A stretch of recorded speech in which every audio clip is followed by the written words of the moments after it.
Hello, hello, hello. How's everybody doing this morning?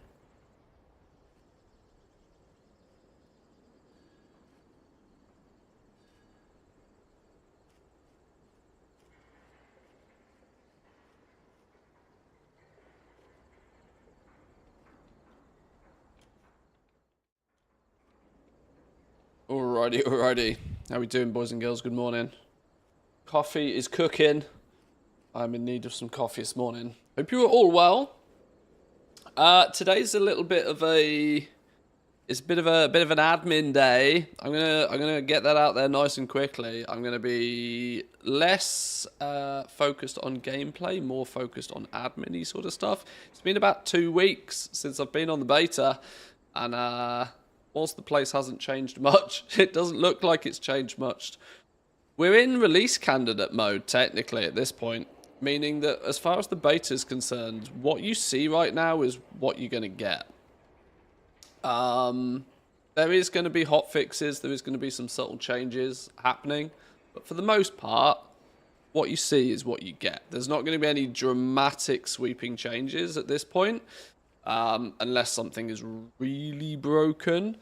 But it now means that we're in a position where it starts to make sense to sort of like say, right, well, if it's here now, I'm going to assume that's how it's going to be when the game goes live.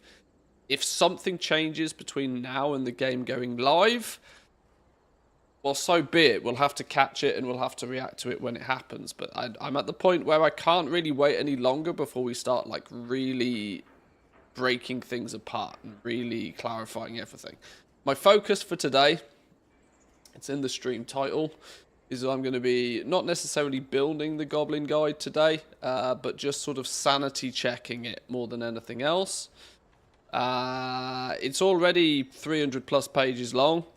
What I want to do more so than anything else is just clarify and make sure that everything that's in the guide is up to date.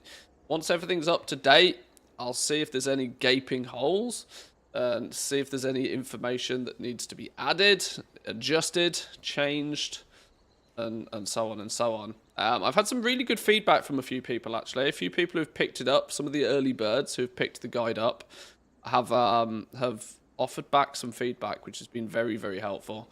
A few things that they suggest adding, a few amendments to make. Yeah, we're going to go through it in a little bit more detail today. So, feel free to ask questions and stuff, but I'm going to have to, this is the hardest thing for me to do, I'm going to have to try and ignore the squirrels today.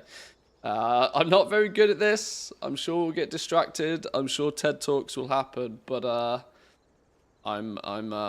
have to focus now. I have to focus, and I want to bring you guys along for the ride, because more than anything else, you keep me entertained, as I hope I keep you entertained.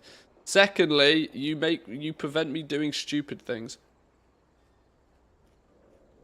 One of the best possible things about having a little community like we do is that when I make a blatant obvious mistake, you guys are very quick to go, oi, no, that's not how it works, and it makes for a better product in the you know, at the end of the day. So, but welcome in Cheerleader, good morning. Chris, good morning. Welcome Kahani, of course, good morning. I hope you're all well. Eruptor, Tegan, Bricolai, good morning. I hope I've pronounced that right. Welcome in, good morning. Eruptor, and of course Zan lurking. How we all doing? Hope we're good. Hope we're good. Royals Gaming, good morning. I have a question. Do you have an idea if, just like Dragonflight in the War Within, we could luck out on some extra skill points? No, zero luck. No luck. All of that is gone. Or what was often referred to as hidden skill value. It was a term coined by the community because there was no reference to it anywhere in game. But you can be safe. It's gone. it's nuked. It doesn't exist anymore. It's out of there. To the pleasure of many. It is gone. Why am I on a camel? Camel will do.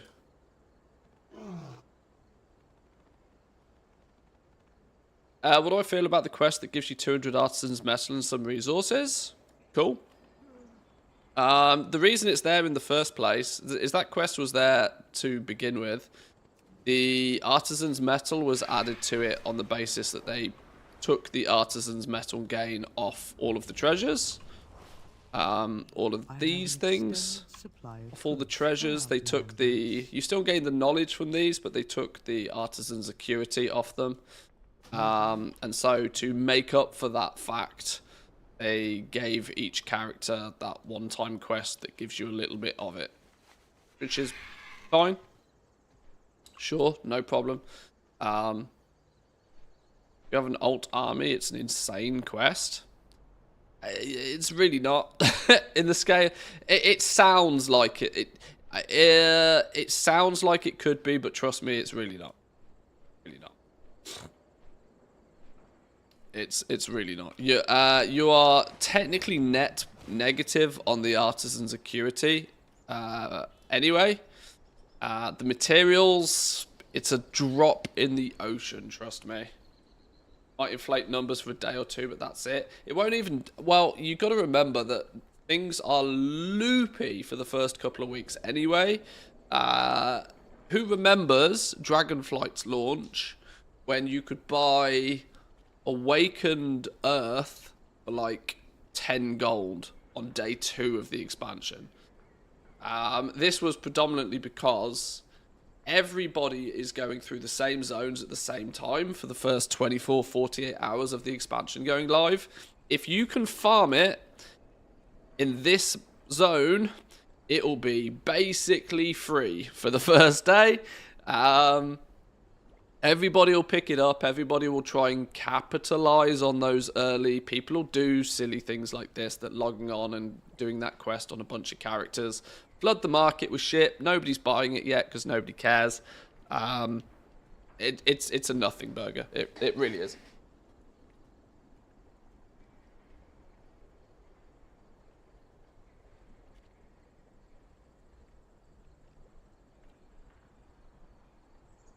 Coffee. Brown gold. Yeah, the reality is everybody's going to be busy leveling anyway, so it doesn't really matter. Genuinely doesn't matter. Rank 2 at 1% or rank 2 at 99%. You will always craft rank 2 now. Oh, referring to the previous question. Yeah. There's no magic luck. There's no hidden skills. There's no bonus procs. There's nothing like that. What the bar says is what you'll get. The bar says you're going to get rank 2, you get rank 2. If the bar says you're going to get rank 1, you'll get rank 1. Deterministic crafting. It's kind of what everybody wanted, really.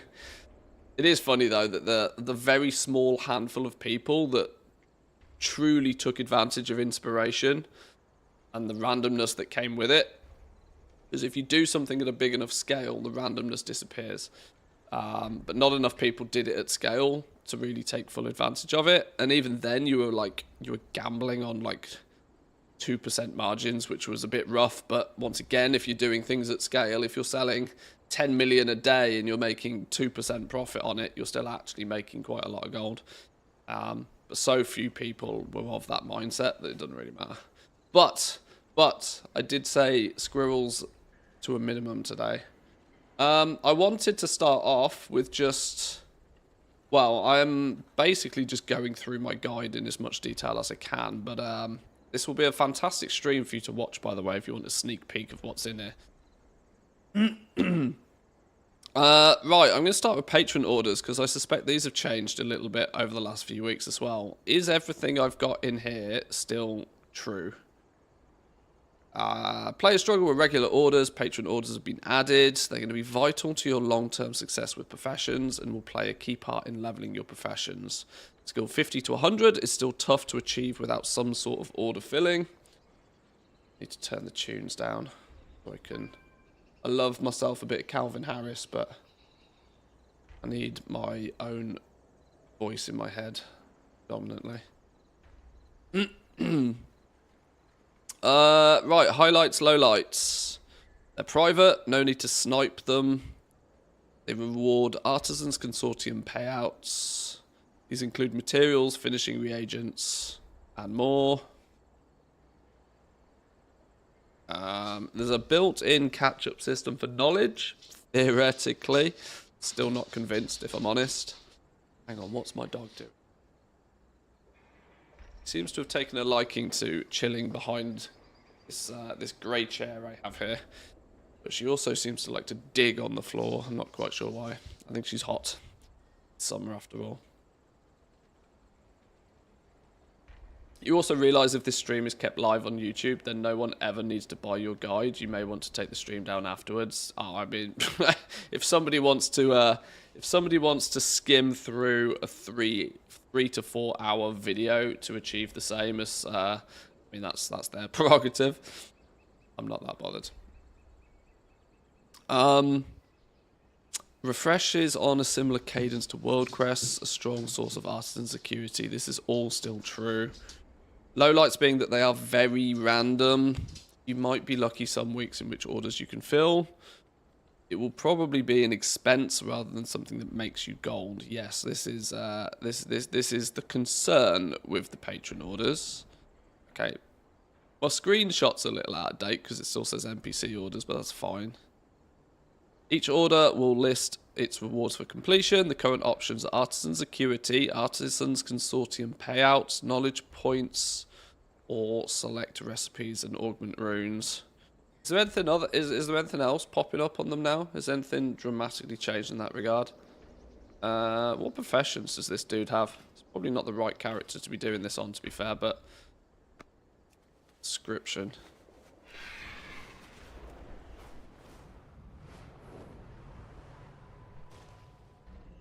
Yeah, I equally make it no secret that there is nothing in my guide that probably will not be able to be found somewhere else on the internet anyway. The advantage is having it all collated neatly and tidily in one location, and more importantly than that, to many, way before it is publicly available elsewhere. So, value is subjective. Crafting orders, patron orders. The only major change I've seen is that every profession has a weekly quest now. Every? Don't get distracted by the fact that enchanting is considered a gathering profession as far as they're concerned. Every? All of them? I've seen some, I'd seen some for enchanting. I'd seen some for the gathering professions.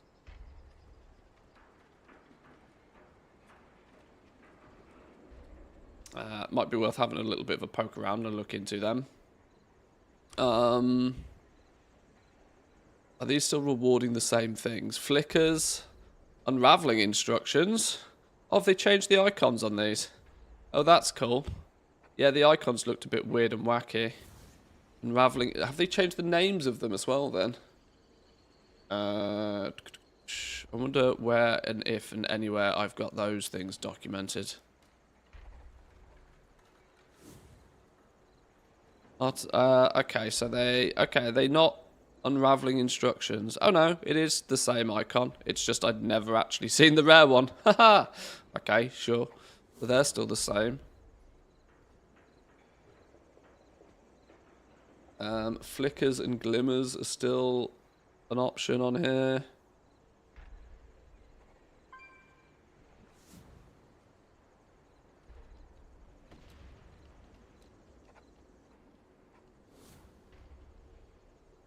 Artisan Security, Consortium Payouts. You can send links in chat, yeah, you should be able to.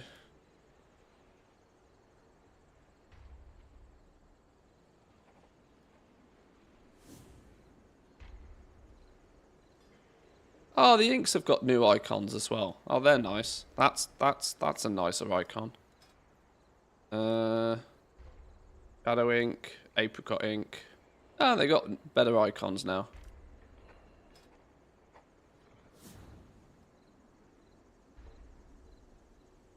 Will you make a video for how much gold you make the first week or two of the War Within? Depends what I end up doing. Truth be told, it depends how sweaty I want to play it. Because there's two ways that I can approach the new expansion, right? I can either stream it an awful lot and play the game an awful lot, or I can go dark, not stream any of it, go ultimate goblin mode, and then post one video that showcases the disgusting amount of sweat that I was willing to do. I'd rather stream, if I'm honest. There's a happy medium somewhere along the lines, I'm sure. I mean, I'm absolutely, yes, definitely going to make videos on things for sure. There's no question about that. I have, my YouTube channel is like second class these days, which is a bit of a shame for myself personally, as it was my baby for years. Now I tend to put more time and effort into focusing on the stream and the Discord and that sort of stuff. But stack of Pentagold reviews, is that icon changed? No, that is the same icon. Plus 10 skills still.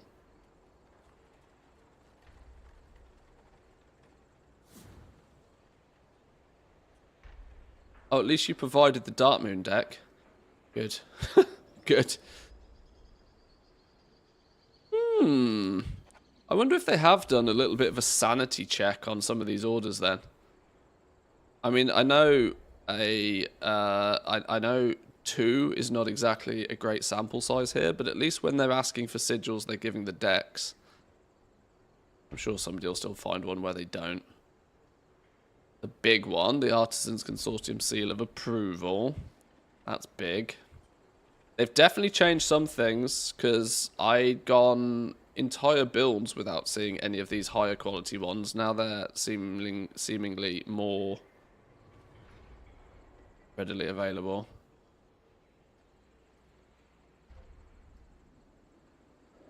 But at least it still stands that everything looks to be about the same. Concentration recharge rate. Are we still saying 96 hours? Still saying 96 hours for full bar? Or 1,000? It's 10 per hour or something, isn't it? I don't know if anybody's done any more recent testing on that. At least 5 minutes when I checked yesterday, okay.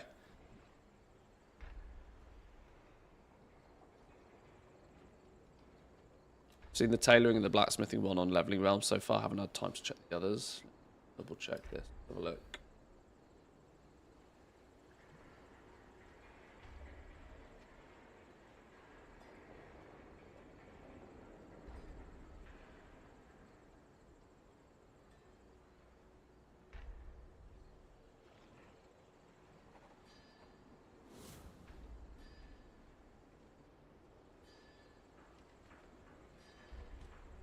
These are just work orders, film crafting orders, herbalism, the gathering, crafting orders, crafting orders, crafting orders, crafting orders.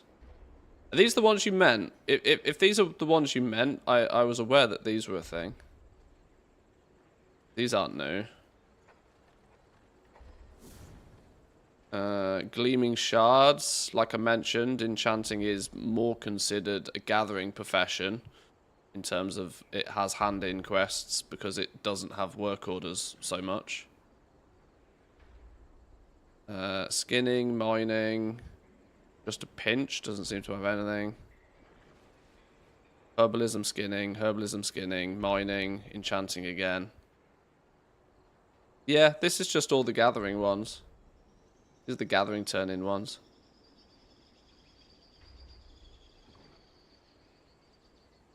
I was not aware since most of my profession testing was on the 80 realm. Aha, I see.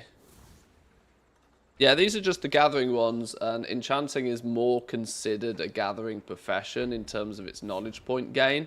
In terms of you disenchant a bunch of shit every week to get your knowledge points with enchanting, and there's the turn-in for some of those disenchanting materials. So it fundamentally acts like a gathering one. You do the profession a bit, and you get your knowledge points, and then there's a turn-in. That's why enchanting's on this list as well.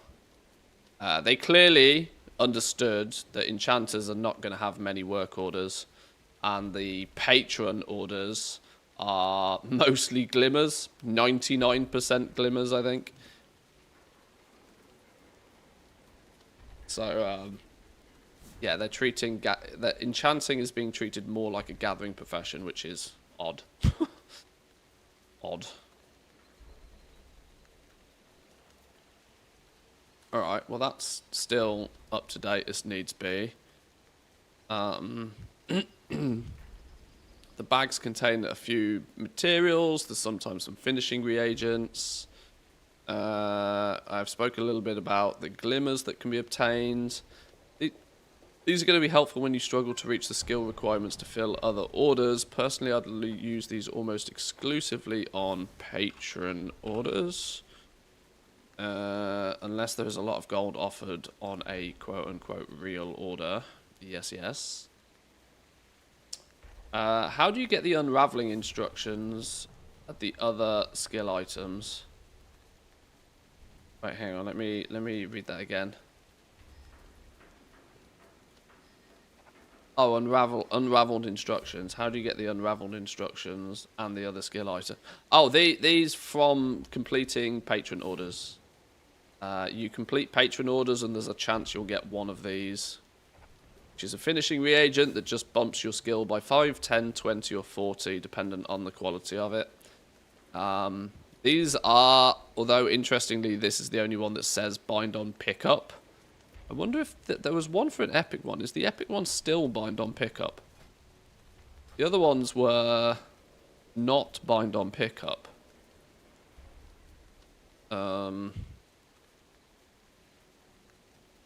Yeah, Artisans Consortium Seal of Approval is still bind on pickup. Yeah, some of the other ones, I'm not sure if they are. Yeah, see this is not bind on pickup, which leads me to believe you might be able to trade those to your alts. Some funneling may happen there on these finishing reagents, or does that mean? Oh, I don't know. I need to find that out. I need to find the answers on that. Answers are needed. If they're tradable or in any way, shape, or form, they're tradable in any way, shape, or form. There's a market in these just by themselves.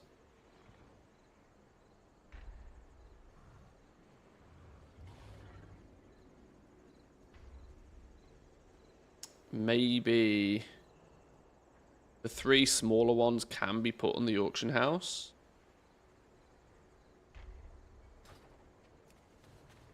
Interesting. Interesting.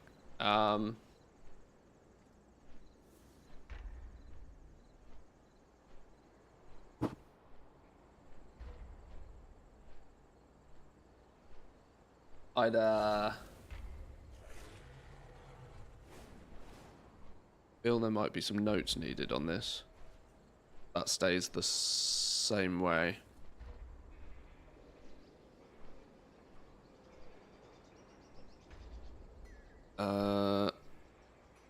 Only the epic.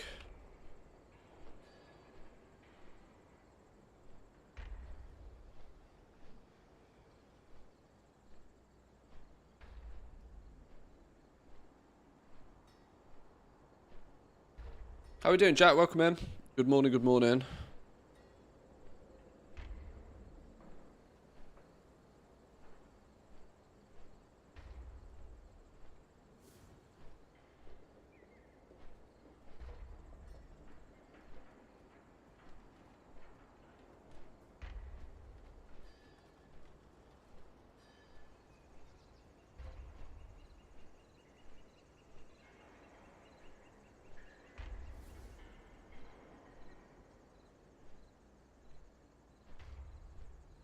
Flickers are still a thing. Okay, let's move on from patron orders. Materials. Didn't really feel the need to do too much details on materials, particularly other than what the materials are. Section outlines the basics for the materials. Farming guides will include more details on where to get them. Coming soon. Coming soon. I don't have the farming guides yet. Many materials are made by crafters themselves with various professions. They are often called intermediate materials. There is usually a good market for these also.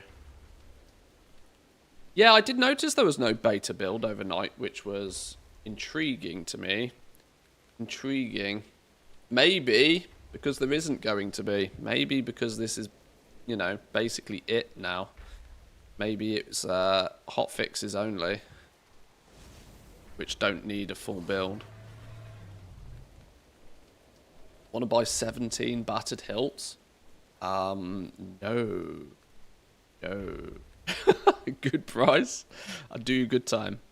No, thank you. No, I'm not after 17 battered hilts. It still amazes me that even to this day, battered hilt farming guides still pop up on YouTube very frequently. My first battered hilt farming guide was in, I think, 2013. It was in fact, to this day, I think it's probably the one video that's had the most views on it.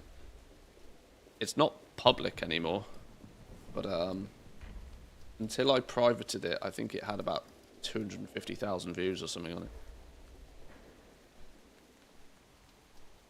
No, I can safely say I do not want 17 battered hilts. Thank you for the offer. How about 43 chainers lockets? No! Jack, I don't want your trash. Put it in the bin. Don't want it. I'll give you $1. $1. Start selling me haunted mementos next. Herbs, or bismuth, aquarite. How do we say this? Have we decided how we say this? Have we made a decision on how we pronounce this?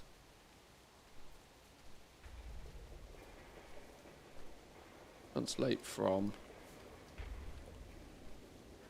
Kyrite. Kyrite, okay. Ironclaw nullstones, imperfect nullstones. Can you still find imperfect ones, by the way?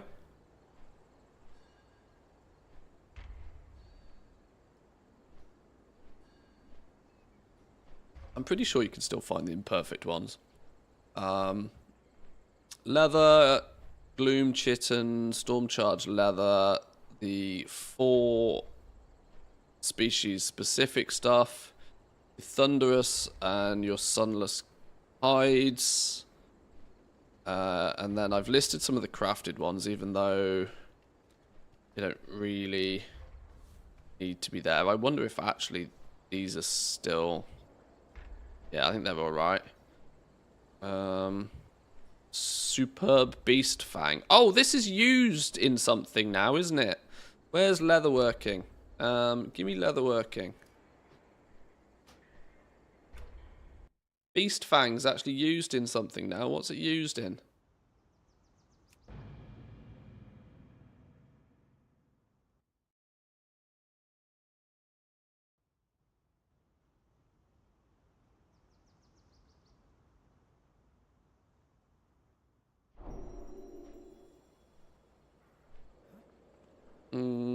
Leatherworking. There's my leatherworking button gone. There it is.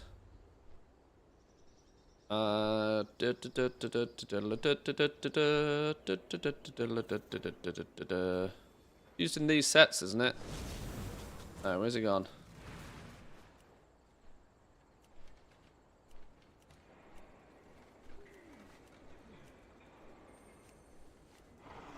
Yeah, superb beast fangs, look. Used in the bestial patterns. Busy Bee's Buckle, Reinforced Flyers, Thunderstrike Talons, Rook Feather Wrist Wraps, Smouldering Pollen Holberg, and the Weathering Stormfrost Vest.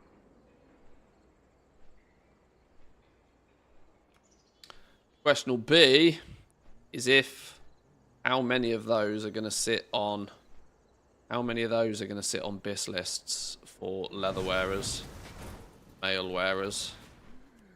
There's any of them that end up being Bisaruni and the Beast Fang's big business again. That's a wait till BIS lists turn up, or have a strong educated guess.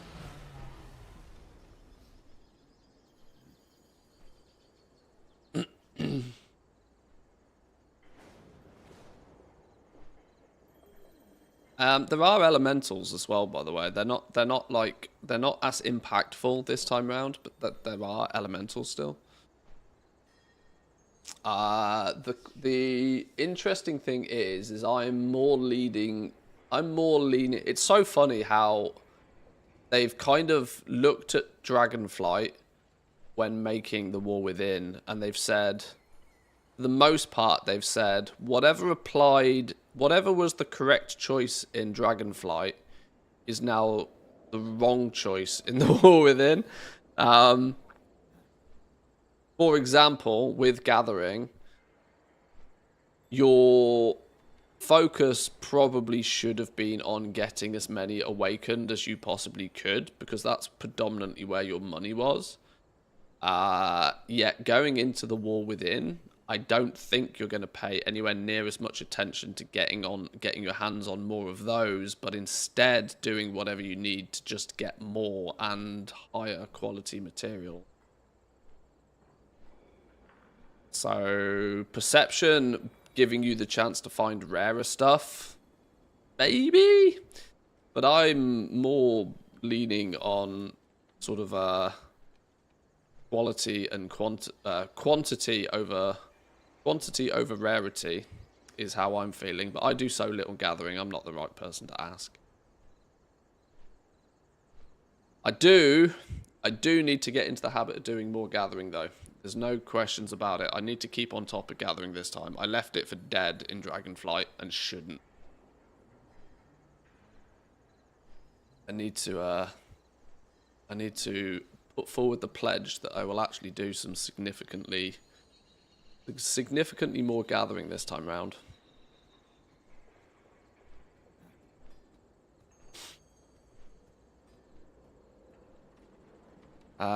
Going for Null Lotus or Null Stone build early. I'm in two minds about Null Stones and Null Lotuses, you know. I know that they're impactful, I know they're rare, and I know they're used in important things. But I'm still... The one thing that pushes me away from Null Stones is the fact that I'm pretty convinced Jewel Crafters aren't going to touch them. Yes, they prospect really nicely, but my god, is it going to be so expensive to press the button, you're not going to do it. Kind of like how Kazgarite was good for prospecting, but you didn't do it. You were mental if you prospected Kazgarite, because it was just too expensive. And I think Null Stones will fall into the same category there. The Null Lotus, on the other hand, goes into flasks, doesn't it? Does it go into is it into flasks, or does it go into the cauldrons? One of the two, or maybe both. I can't quite remember. Yeah, that's the only justification for sort of stacking Perception, I would say.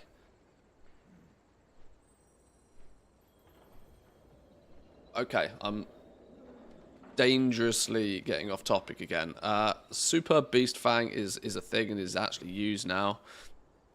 Cloth is simple, easy business. Weaver Cloth, Dawn Weave, Dusk Weave, job done. Nothing really to say about those other than... Ooh.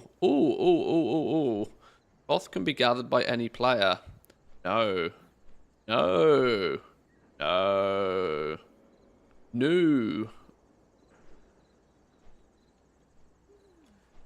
New for the war. Hang on.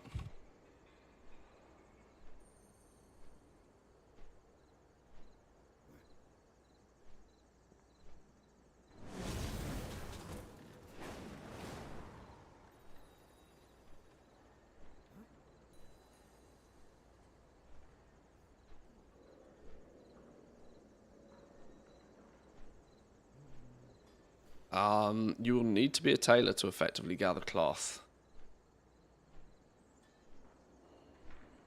Non-tailors.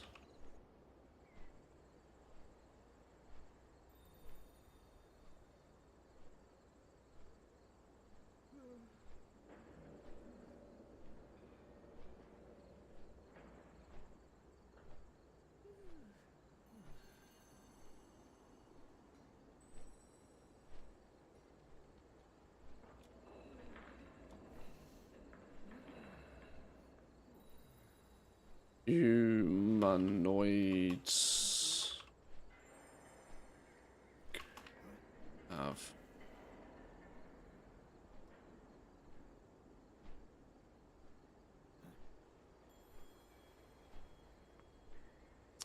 new for the war within. You will need to be a tailor to effectively gather cloth. Non-tailors or miners will sometimes find cloth from locations, delves or treasures, but not for most humanoids like we have previously. Cloth is a material that is uncommonly farmed specifically for. There's a byproduct. Well, cloth is a material that is uncommonly farmed for specific. Now, see, that doesn't even apply now because of how we're going to get changes. Tailors and also spec into improving cloth binding. Yes.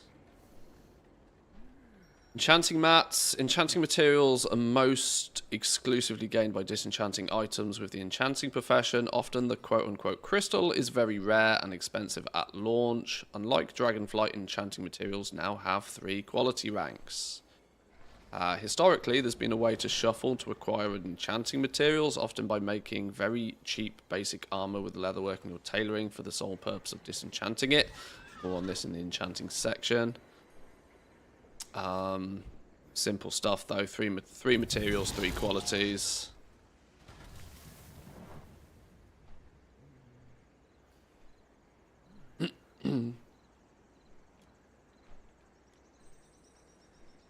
Could mention thaumaturgy. Yeah, it might be worth a note. Yeah.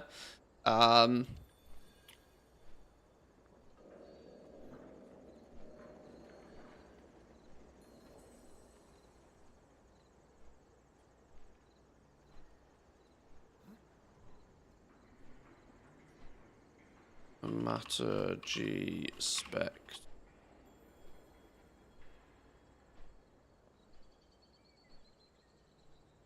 Well, it's not really for gathering, but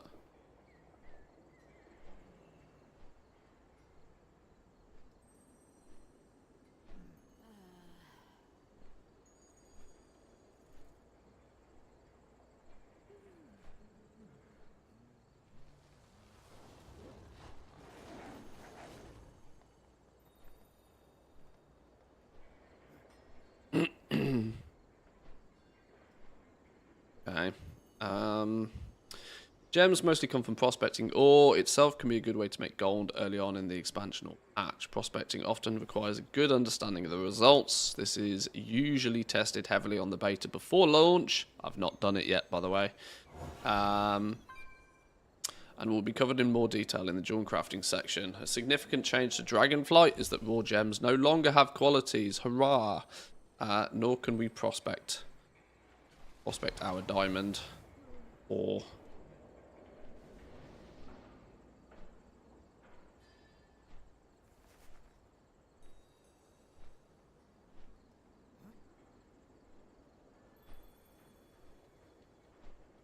put disenchant under effulgent crystal. Nice one, good spot. The red wigglies didn't give it away for me. Glittering glass, pebbles, ambers, 4 different rare gems, crushed gemstones, inverted prism. Yeah, sure, okay. Fish, yeah, we'll come back to that. Fish and food we'll come back to. Materials that do not neatly fit into a category, but you might want to pay close attention to them. Blasphemite. This is an alchemy crafted item, but could be... this is an alchemy crafted item. Vital for jewel. Vital for JCs to make meta, gems, gem sockets, and end game gear. Crystal Forged Cauldron. 60k vendor item that is consumed for potion and flat. Oh, it's not consumed anymore, is it? It's refunded now. Under the rock with the fishes. Yeah, get a shoe off fishes.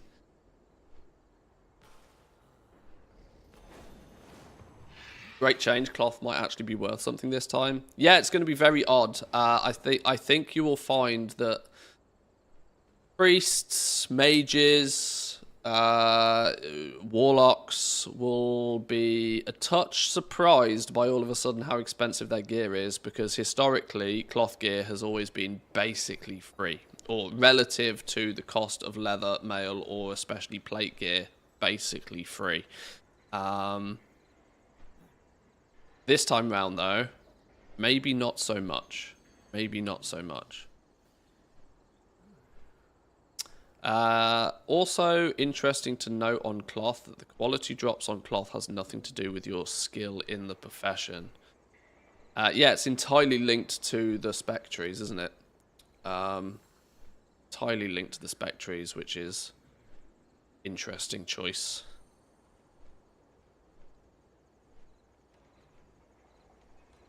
Are the build paths in the guide? You should know. You have it.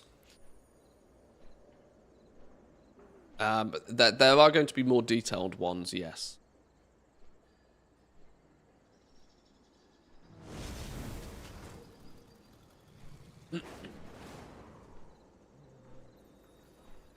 Two by four will plummet cloth.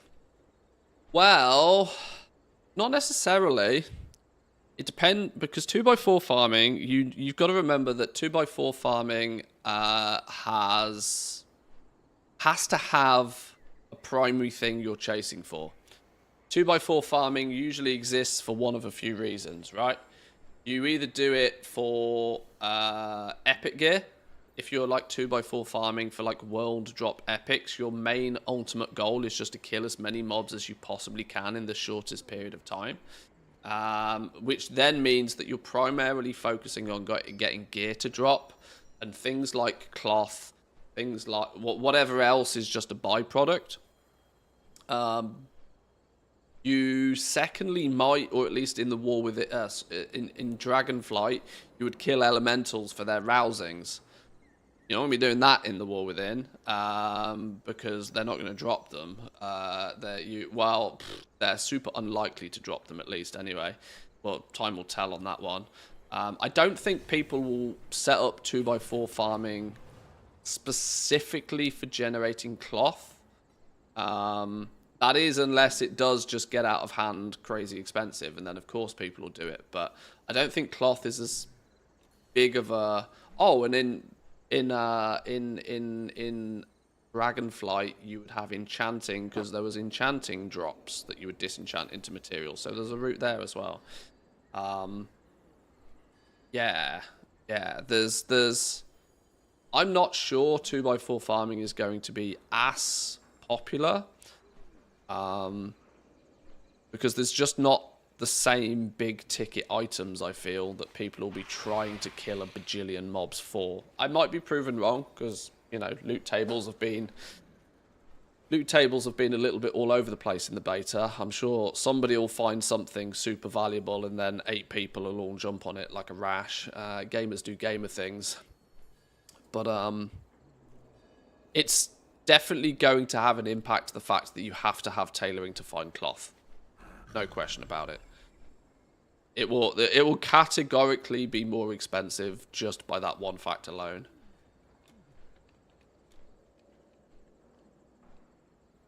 Even if you don't want to use the guide, buy it anyway so the goblin can continue doing goblin things. I appreciate that. Plug there, Zan. Thank you, thank you. Expect it will be priced like leather. Yeah, yeah, leather falls under the same category. Now you can do group skinning farming as well.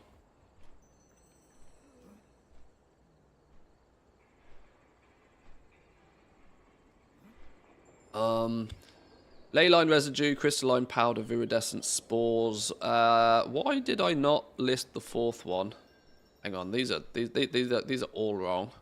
And let's change these. These are very old. An expensive.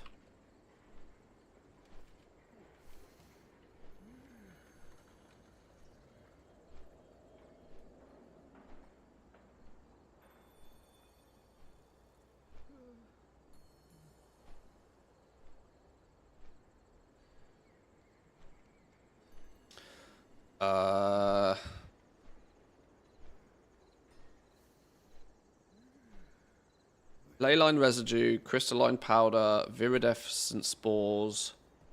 What the Christ is the fourth one?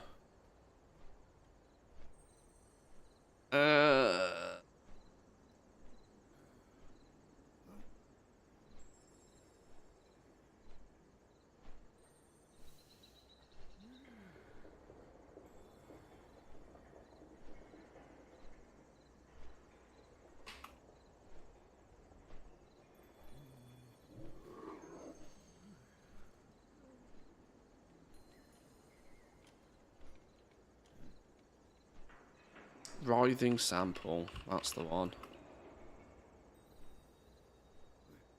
That's the one.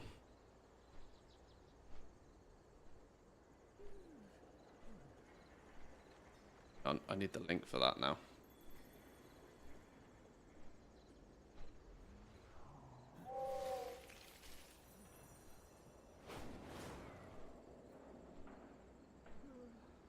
That's the one.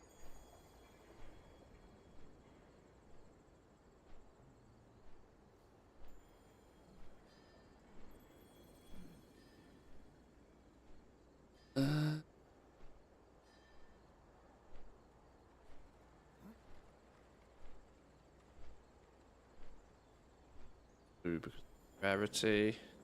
Artisan's Acuity. The wall within's equivalent of Artisan's Metal, used almost exclusively for crafting profession tools. And crafting gear. Point that out.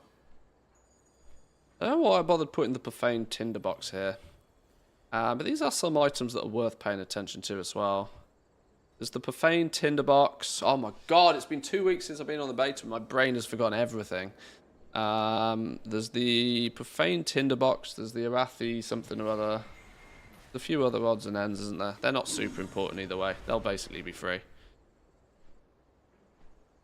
Profession tools, who makes what and where. Is my little blurb for profession tools still accurate? 2 types. This will list each profession's best items and which profession makes them. When starting out, need a capital, does it? When starting out, you can purchase basic versions of your tools and accessories from the auction house. For best results, you'll want to upgrade quickly. Also, quality only affects the secondary stats, so even a quality 1 rare item is better than a quality 5 uncommon item. We will want these mostly for the plus skill offered on them. A full set can offer 40 skill towards your crafts. And will be a must or guarantee.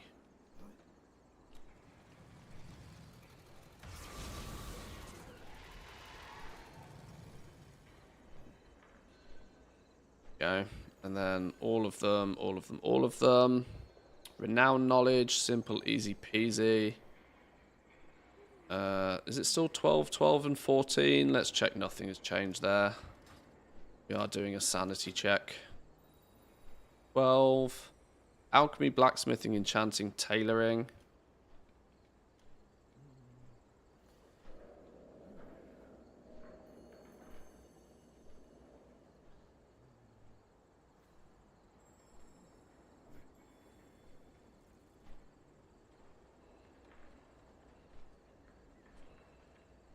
Yoink.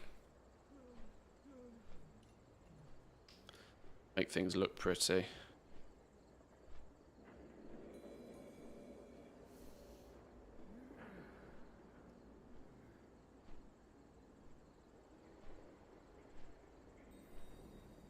Assembly of the Deeps is 12.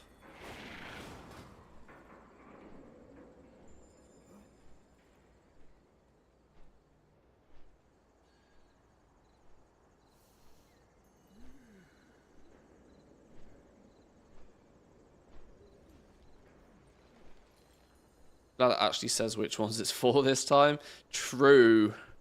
Big true. Trying to figure that out last time was a pain in the ass.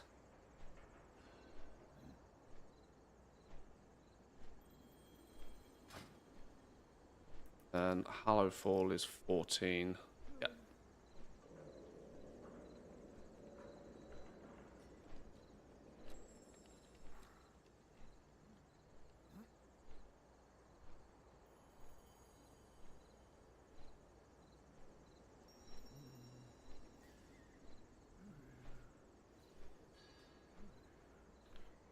Better. Okay. At least then there's a visual indication for people as well. I like show people, don't tell people. That's a theory. The one-time treasures, I'm going to need to go through all of these. It's been suggested to me a few times for the one-time treasures to like provide like tom-tom or paste bin style boots for them. Which is a 110% effort job. The 100% effort was finding all of them and documenting them all and getting locations for them all. I actually need to do a sanity check of all of these, just because I know they did tweak the locations of a few of the Dornogal ones. They're still in Dornogal, they've just slightly moved, and so notes, screenshots, and I mean, I have gone as far as noting the coordinates for everyone anyway, so the reality is they're still mostly correct. Weekly knowledge points, treasures, and quests. Once again, it looks like there is weekly treasure loots. Early testing is showing 2 knowledge point treasures per week. These can be found from any treasure chest in any of the 4 base zones. Be collected once per week. Some profession rewards 1 knowledge point each, and some are rewarding 2. These are the names of them all, or the names of most of them. One thing they did make some changes to, actually, which is worth the verification, is how many knowledge points they give. Because it's odd that the treasures give some professions more knowledge than others. This is the wrong character. Wrong character.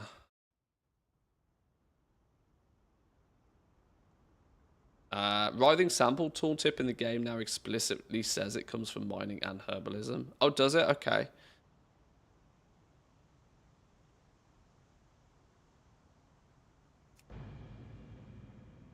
Darkmoon cards only drop to scribes and cloth to tailors. You'll definitely see some farming groups of tailor scribes all going for the same hyper spawns. That's definitely true. Yeah, I can definitely see that being a thing. That's enough of a reason for people to go 2x4 farming for Darkmoon cards and cloth then at that point.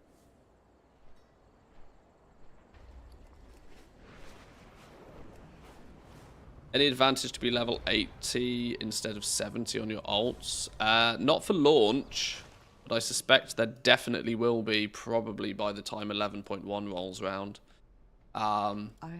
This is something that I need to put in video form actually at some point and talk about this in a bit of detail. In that, yes, you can get away. You can get away with being level 70 for a while, but you'll only be able to get away with being level 70 on your alt armies for a while. You know, there's an expiration date on that luxury. So you are going to want to put some time and effort into leveling those characters, even if it be slowly and methodically. There definitely will come a point where something will get thrown at them that will be like, yeah, you should be 80 now. Even if it's like getting new recipes, going to a new zone, that sort of thing. Any new zones that get added in an expansion are usually endgame zones. and you'll be sorely missing out on your alt army if you leave them all at level 70 forever. There's no definitive you will need to be level 80 by this point, but I still want to make sure that people go away with the understanding that you'll be fine at level 70 for the launch, but you know, you might want to do you might want to start level.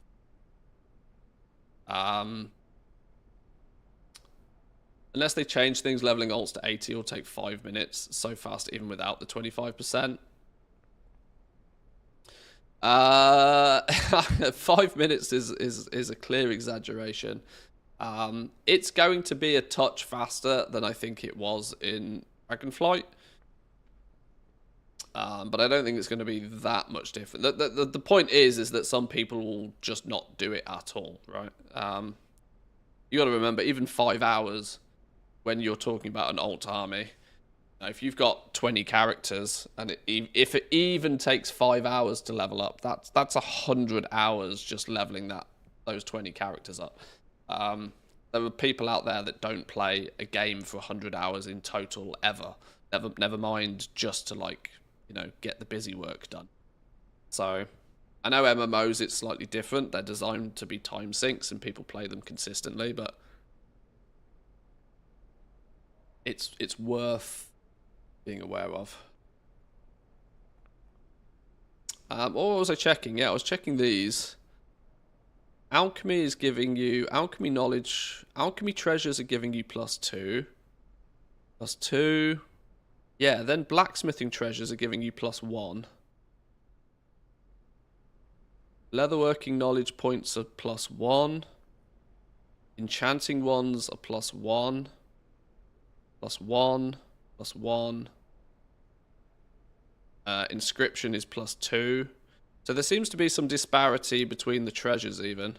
Why does alchemy, jewel crafting, and inscription get 2 points from their treasures, while everybody else only gets 1 point from the treasures? I'm sure there's a reason. I just don't know what it is, and I can only say what I see. These are treasures, right? These are when you fly around with your professions and you loot treasure boxes, and you can get 2 per week, 1 of each per week. There's either 2 or 4 knowledge points available by treasures every week for every profession. Something to put on your, like, to-do list, much like Dragonflight.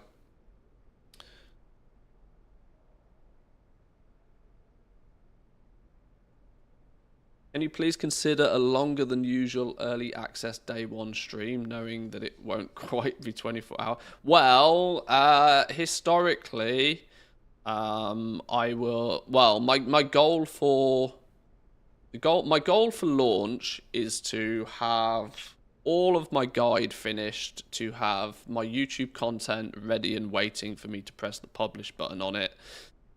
So fundamentally, all I have to do when the game launches, play the game. That's my dream goal. I just want to sit down and I want to play the game, and then that will mean that early access period we will just play the game. Wife won't allow it. Well, fortunately, there's a strong chance it's looking like that my wife might be dog sitting for her parents that exact week. Meaning I might be home alone to do exactly as I please.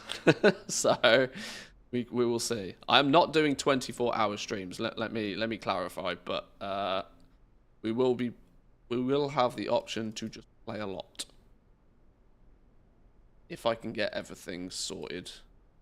I can stop playing Clicker in the background. My little Manthus's special cookie bakery is getting better, you know. Getting better. Sorry, distractions. I said I'd keep the distractions to a minimum, didn't I? I lied. What I have not decided is if herbalism, mining, or skinning have weekly treasures that they can find. Knowledge points via treasures. I need to figure that out. 48-hour stream confirmed. You are funny. You are funny. Don't want to get distracted baking cookies on the other monitor. Hey, look. We multitask.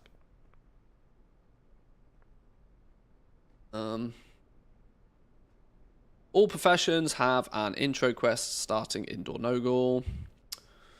You will need to complete this quest before your weekly crafting order quest will show up. This is likely possible. This is something that people will ask. Likely possible at level 70. If not, you will need to unlock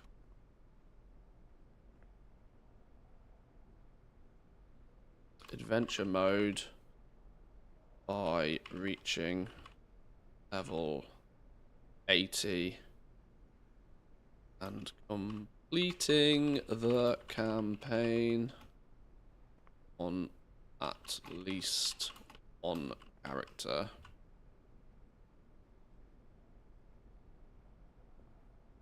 It's remarkably difficult to type when you've got a microphone in front of you. Subathon confirmed. Well, it is going to be September, or it will almost be September. Not for the actual launch, but September's in September on Twitch is September. So maybe we can do something. Maybe we can do something. I think my sanity might crack before your guys' wallets, which concerns me, sorry. Hey, I'm a goblin, and I love money and all, but if it kills me, nah, I need my beauty sleep.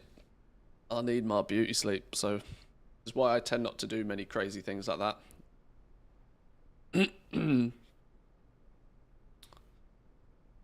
Darkmoon Fair business. Once a month when the Darkmoon Fair is in town, you complete a quest for 2 profession skill, 15 artisan acuity, and 3 knowledge points. Simple as, not much more to say on that. They have updated the Darkmoon Fair. Right, so that's generic basic stuff. Now to start actually sweeping through the professions individually and deciding whether they are what I think they are. Maybe we are going to need an alchemy character on screen to assist with this.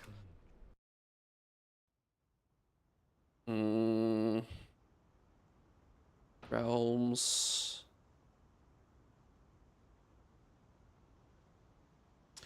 Don't worry, I've seen people sleep on Twitch as well. Yeah, these big streamers who can just do 24-hour streams and then they just pull up the couch and go to bed. I'm like, that is mental. What is going on? I don't get it. Pull out the pool, get the hot tub out. Manthe potion. I'm sure you're an alchemist, right? Have a little looky.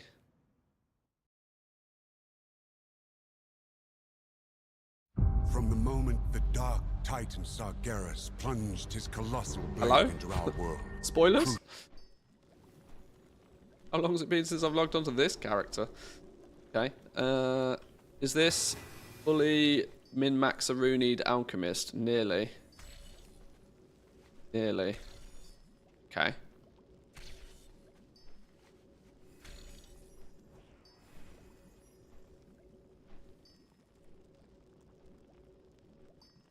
Right. So let's see then. What had I wrote about alchemy?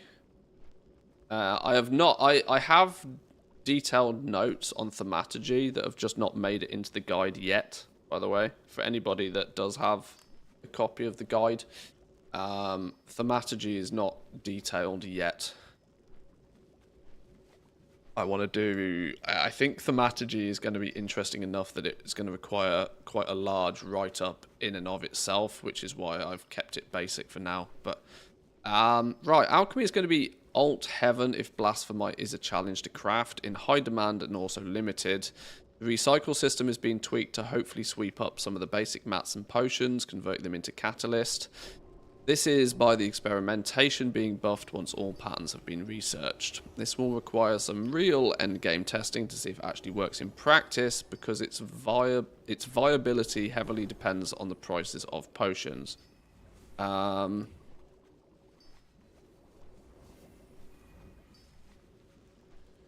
the date? 7th of the 8th.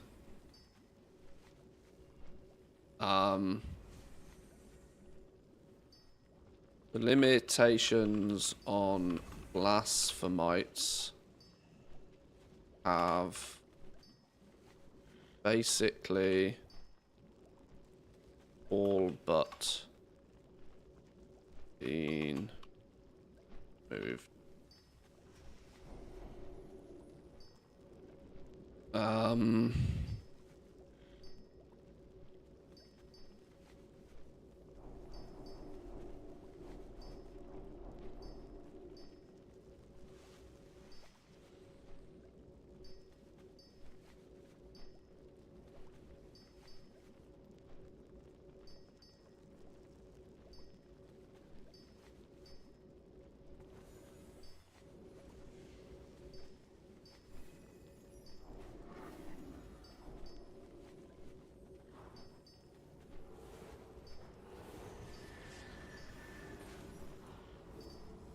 Limitations on blasphemites have basically been all but removed. There is now a very slow but basically free way to create them. They can also be mass crafted, but for a higher cost. Do not expect these to be as rare or expensive as first believed.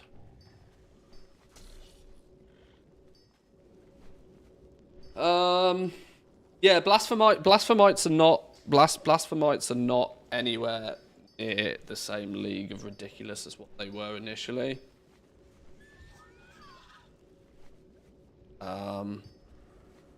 More in line with just being a byproduct of thaumaturgy now.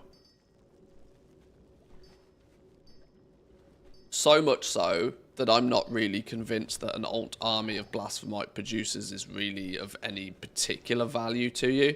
I spoke about this the other day, but it ultimately depends on just how well the cost of one blasphemite in its cheapest form is going to be the cost of 80 of the cheapest material you can possibly get your hands on,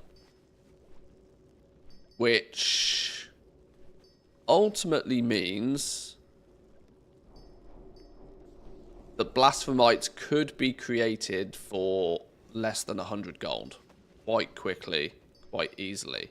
Now, the limitation there is they're basically the best part of free to produce, but a single alchemist might only be able to produce 2 per week at that price, because that's taking advantage of that's taking heavy advantage of the daily first time craft, giving you a bunch of gleaming, about an average of 20 gleaming for your first thaumaturgy of the day.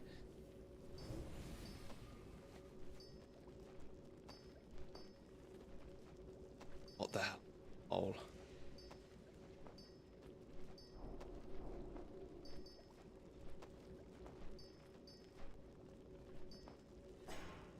Do pool dancing in a hot tub, eat a banana sideways, milk a cow drunk, bite a hamster?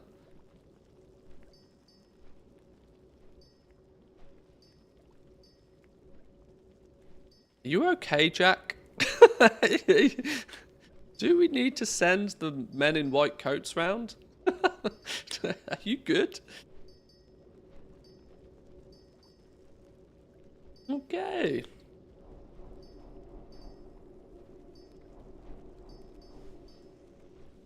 Right, well, I already know I can eat a banana sideways, so.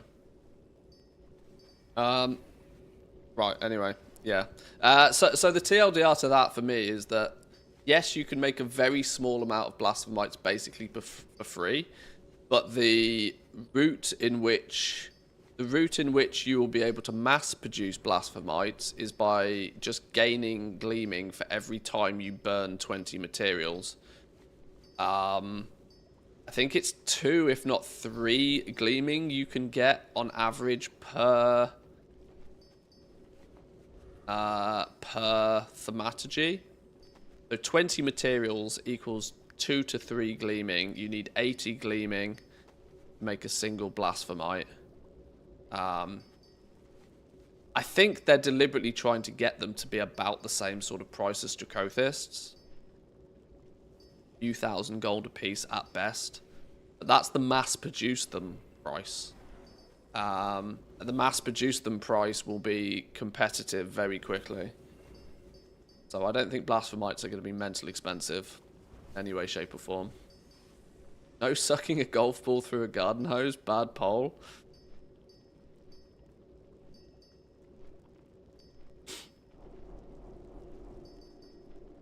What's the law behind banning golf balls?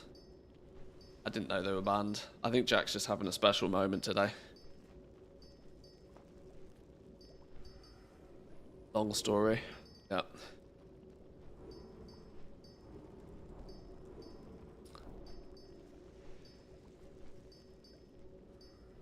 A list of all or any special perks that you can gain from knowledge points and whether the perks are warbound would be very useful. Well, that's an interesting twist. Like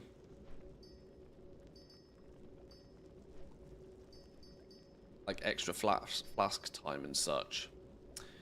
Yeah, that's the kind of stuff that squeezes nicely into like the basics section of each profession. This profession can offer you this, X, Y, and Z. I will add that to my list of to-dos. Also, sleeping on camera is just creepy. Yeah, we won't be doing any of that business. Right, what have I put for my alchemy basics, and is it still true? Alchemy in the War Within has kept a very similar structure as we saw in Dragonflight. Potions, vials, and now flasks again are on the menu. They also have revamped the transmutation side of the profession with the thaumaturgy system. Looks very strong profession for gold making once again. Alchemy always is, and especially popular with players who have access to lots of spare profession slots. Some aspects are quick to level and heavily limited by time, perfect for those many alts. Almost every single item we can craft can be sold on the regular auction house as a great profession for those who are less interested in the work order system. Amen, brother. Leveling is based on discovery. The return of flasks as our long duration combat buff has pushed vials down to the job of mostly profession buff items. Oh, this is something I do absolutely want to talk about and haven't spoke about much at all. Is, hang on. To-do list.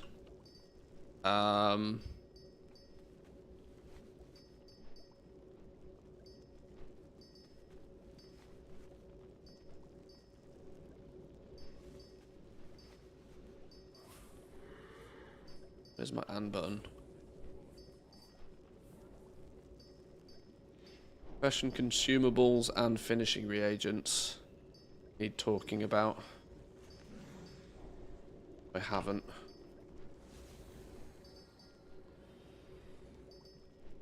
To do. The to-do list. Yes, yes. The to-do list is on my to-do list.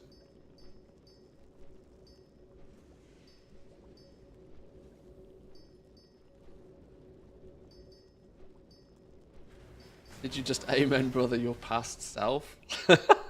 Yeah.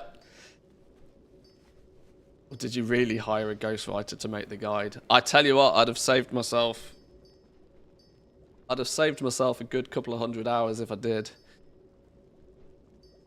No, I do not own a ghostwriter, unfortunately. I avoided spamming work orders almost entirely in Dragonflight. Also avoided spamming /2 all year. Such a peaceful goal-making experience. It's a real frustration for me because the work order system does interest me, but just the implementation, or the lack of implementation on using it. The usability aspect of the work order system is so aggressively poor that it taints the entire system for me. Need ChatGPT to do it for you, auto transcribe a monologue. I use, what's this thing called, Copilot, quite frequently, and the kind of the weird and wacky way that Copilot talks to you amuses me. But it's also led me to believe that all chat AI kind of sounds like a weird English butler. And it's like, okay.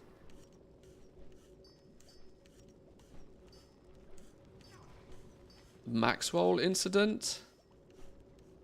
What's the Maxwell incident? I'm confused. You talking about the Diablo guys?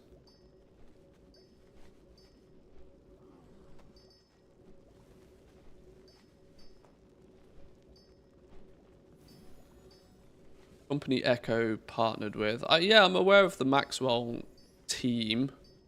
You got Rax, you got well, you got a bunch of them, haven't you? Oh, they just straight up copied stuff? Is that what they did? Oops.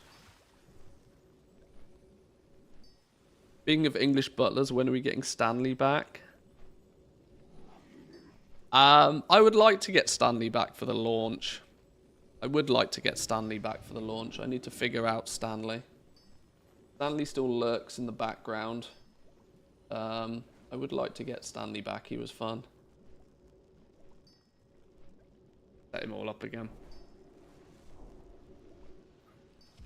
Obvious AI usage. Oh, so Maxwell were using AI to generate some of their guides. Okay. Who's Stanley, the dog? No, Stanley was an AI stream companion I had for a while. I think I had to reset my OBS, and I don't think he's set up in OBS. But chat could ask Stanley questions, and it was basically ChatGPT that responded. But I also told him to be an absolutely disgusting shill for Twitch Prime. And he was very good at it.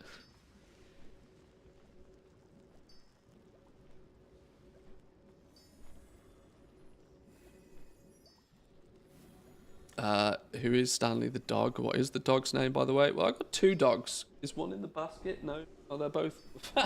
One's fast asleep upside down on the sofa. The other's in the dog bed.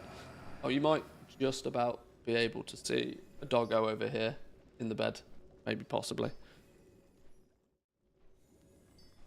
Yeah. You can see one of them fast asleep over here. This is Papple. Papple is Finnish for bean. She's a coffee bean. The other dog is Nipsu, who is actually the name of the little brown thing in the Moomins. My wife loves the Moomins. I didn't have much of a choice.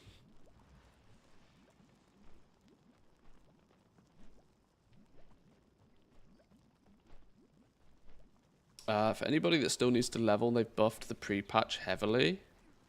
What, buffed even more so? Even more so? I'm trying to not get too distracted, but...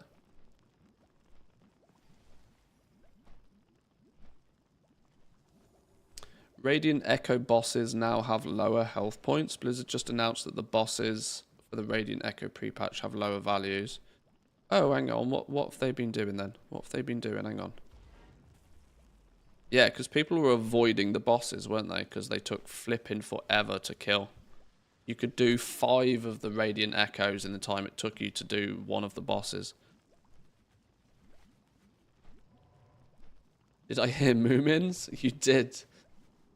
Welcome in, Pandalicious Gaming. My wife is obsessed with the Moomins. Well, being Finnish. Of course she is. It's Moomin Day on Friday, is it really? Sure, I'm sure she'll be celebrating.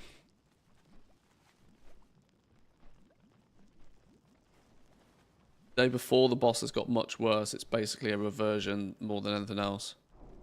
Reduce the HP scaling on all event bosses so that they should be killable in a more reasonable time frame.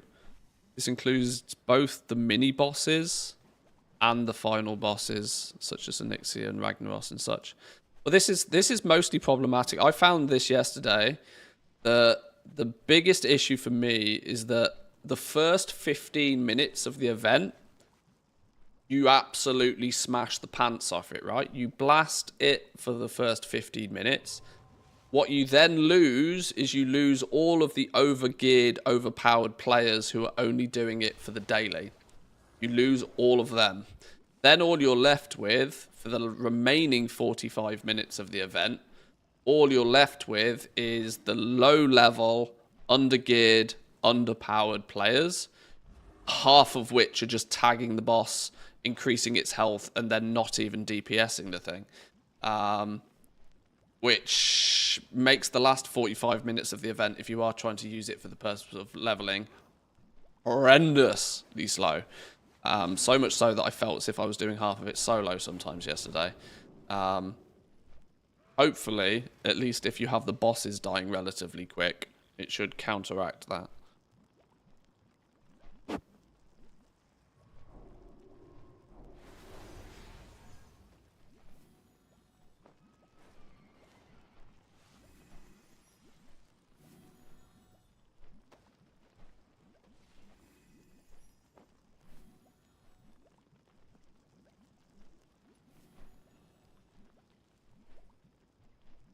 So, one of my dogs is called Nipsu, right? Of which, if you are savvy with the Moomins, you will know this to be Nipsu. Whilst the sort of the temperament, the personality of this creature, whatever it is that it's kind of quite shy, scared of everything. Which is exactly the personality trait of one of my dogs. I have this plate and I have this bowl, this mug. Sorry, I've seen these in the dishwasher. I've emptied these from the dishwasher. These must be new. My wife must have been shopping.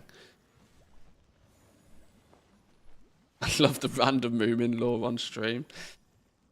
It comes up occasionally living in Finland and having a dog named after one of them.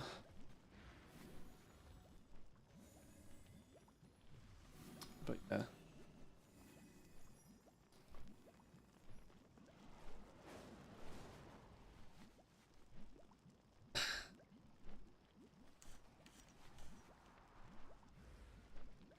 Yesterday it took my server nearly an hour to complete the event.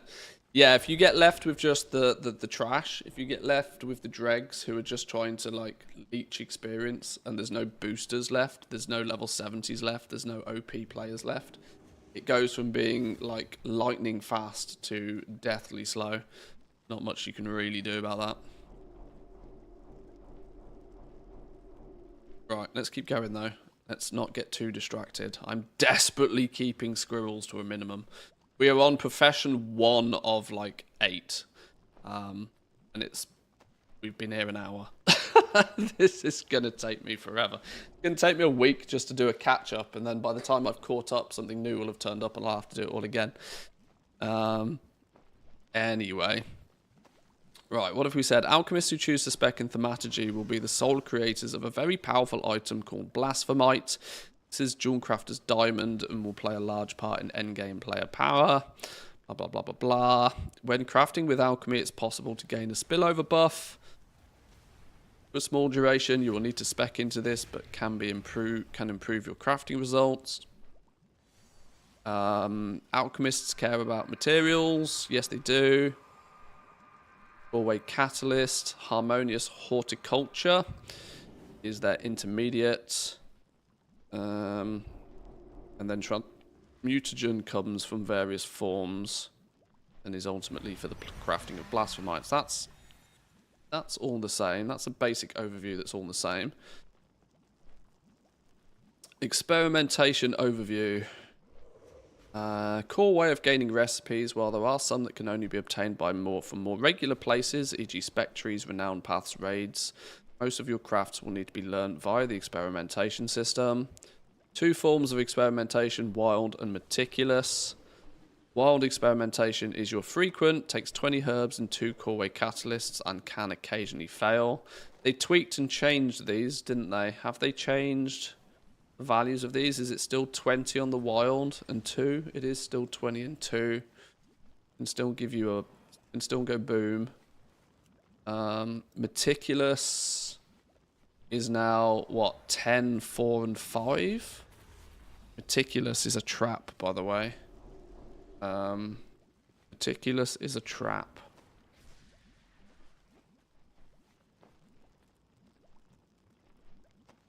If I come across some nice Moomin fabric, I'll make your wife a Moomin sun hat. Oh, she would love that. She would actually love that. She would absolutely love that. That or Marimekko.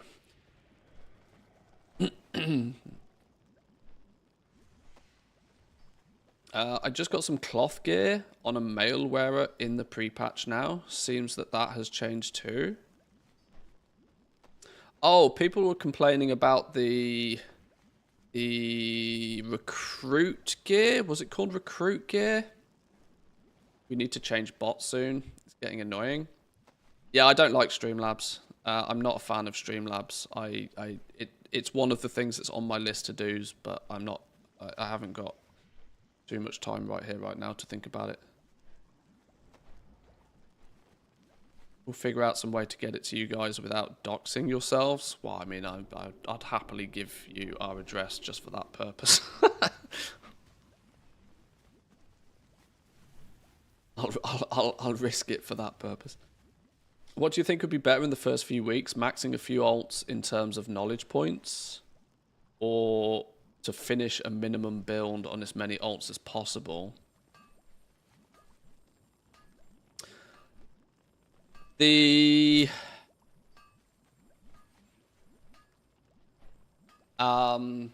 minimum build on as many alts direction, I'm not sure how lucrative that's really going to be. My recommend, well, you've asked what you think would be better out of the two. Maxing, doing as much as you possibly can on certain professions is going to be the most lucrative route. Let me put it this way, right? I know alt armies are a big thing. Alt armies are clearly a big focus in the War Within, and is clearly going to be a way to circumvent this limitation of concentration. But there is still the potential for one character to pick, one player to pick one profession, and if they do everything they can possibly do to optimize that one profession, they will still make more gold than any alt army would make, short term at least, because it's a race. The race is on to be the players who can craft things at top quality without concentration. This is only applicable to Season 1. This is only applicable to the first patch of the expansion. Crafters are going to be racing each other to get to the point where they don't need to use concentration anymore, even if it's more expensive, because costs don't matter at the beginning, right? Cost doesn't matter at all, because you can get to the point where you can craft something. We're on alchemy, so this is a good example. Let's say you can get to the point where you can take your flask of tempered versatility, like you can pick a flask and you can craft this without the use of concentration at max quality. If you can get to that point, you have given yourself a license to print money. Because every other person that is behind you with less progress in their profession is going to need to use concentration. And the way concentration has been balanced is such that even if you are like one skill behind, right? This is a recipe difficulty of 595. Let's say you do everything in your power and you have 594. Let's say you are just 1 point behind being able to guarantee quality 3. You will still need vast amounts of concentration to guarantee those at quality 3. Even if you're only 1 point behind. This is a relatively recent change to concentration and has massively changed the way that you are going to focus on leveling your professions in Season 1. If you are as little as if you are just 1 point behind this, if you have to use concentration, you always have to use a lot of concentration. Can I somehow easily showcase this right here? Good, I've got quality 3 materials all round, right? So this is actually a really, really good example. Look how close I am to guaranteeing quality 3, but I haven't quite crossed the finish line. I haven't quite crossed the finish line. Look how much concentration I still need to use just to press the button. Look how much I still need to use just to press the button. Even if I have a full 1,000, which is a 4-day recharge, don't forget, you get about 250 concentration a day. It's a little bit more than that because I think the numbers is actually it's 10 per hour. I think you get 10 per hour. But the maths on this is this takes roughly 4 days to fully recharge. At 172 per craft, I'm looking at I can press the button, what, like 5? Maybe if Ingenuity helps me out, 6 times. Meaning I'm probably making 10 flasks every 4 days. It's nothing. It's actually nothing. So crafters are going to absolutely 100% need to do everything they can possibly do to get to the point where they don't have this restriction. And what Blizzard have done, and I don't know why they've chosen to do this, and I'm going to be honest, I don't particularly like it, is they've made a massive delta between those who need to use concentration and those that don't. Because those that need to use concentration still have the same crafting cost, right? They're still going to need quality 3 everything. The crafting cost doesn't change to them, but you're going to have players that will, in this scenario, be able to make a handful of flasks every day. Whereas if you are able to get across the finish line, which would be achieved in this scenario by just upgrading these to rare, equally meaning you need everything here,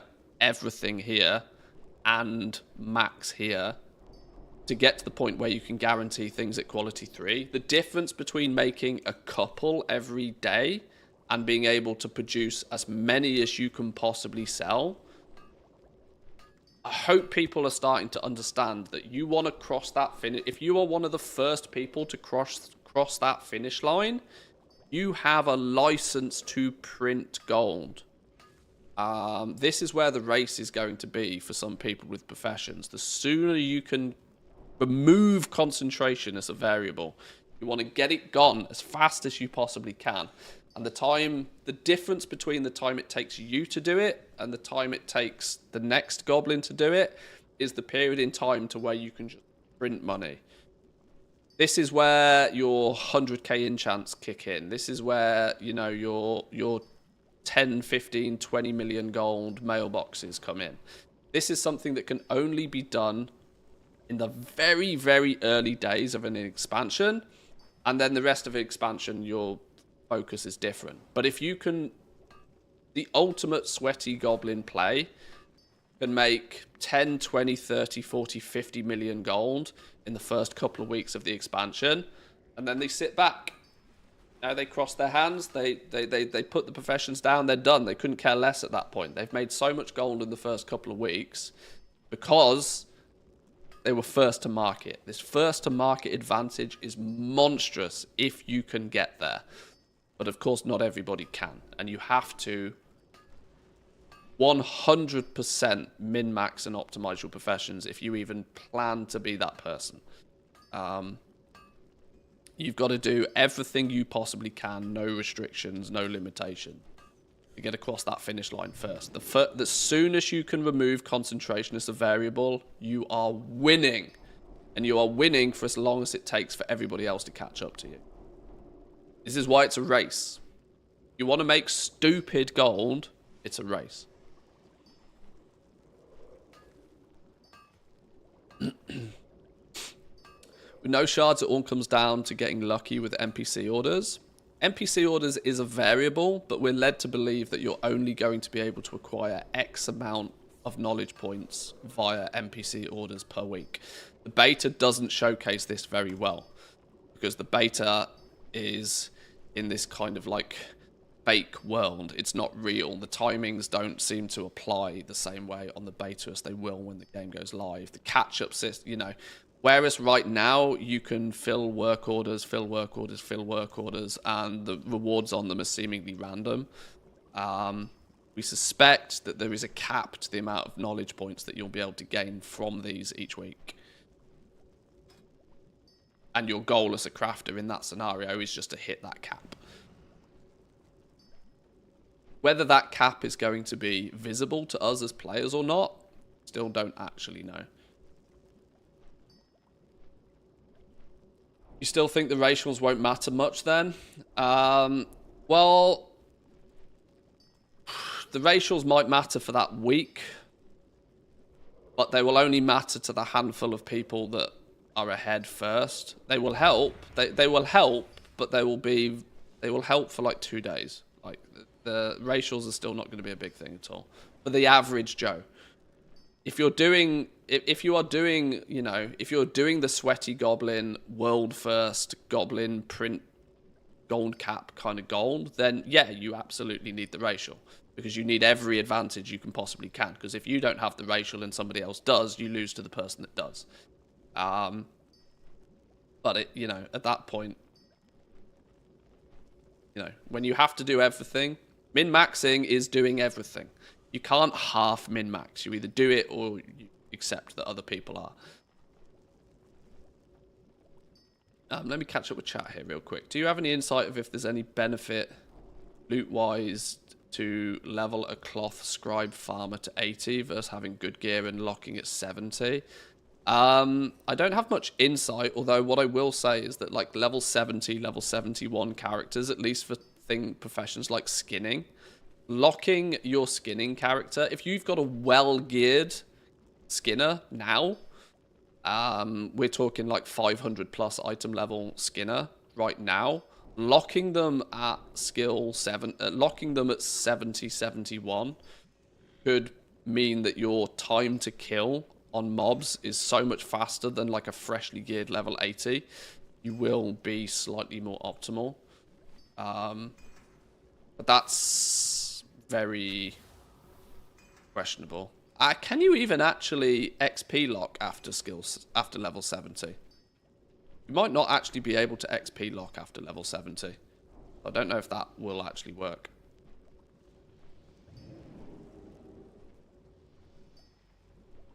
Some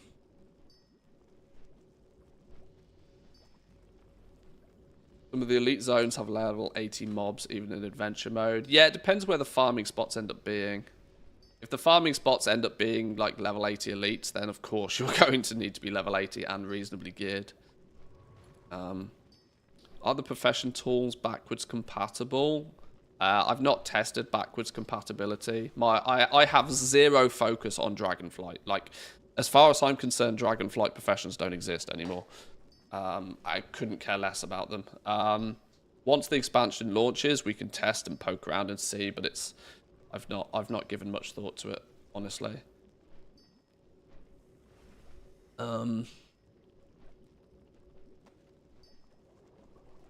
What, in my opinion, are the top 3 professions in terms of reagent production? It's not so much. I don't think you can really state that there's a top 3 just for that purpose, because the reagents are going to be there's cross-pollination between a lot of the professions.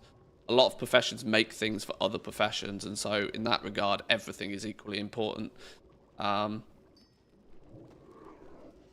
There are some professions that are clearly more focused towards making reagents. Obviously, leatherworking makes the intermediate leathers. Blacksmith makes the alloys, that sort of stuff. They're important, but it's important to themselves more than it is to others. How much skill can you gain from rare profession tools? 40. Fully capped tools is 40 skill. I'm in essence missing 16 skill.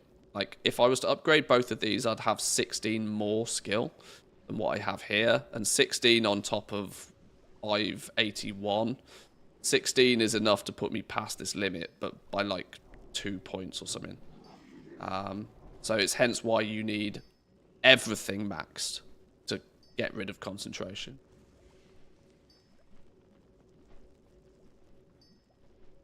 The racial is 1 less blue tool needed.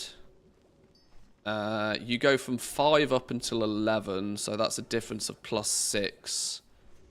Racial's at best a +5. You have a leeway of about 2 points. That's realistically it. The racial might allow you to. The racial might allow you to have 1 green item here, but you know, if you're going to the degree of min-maxing, you're gonna have these all blue. that's a non-optional. Having these not all blue if you're going the min-max route is just not an option. These will be all blue. Because it's actually quite easy to get them all blue if you are min-maxing.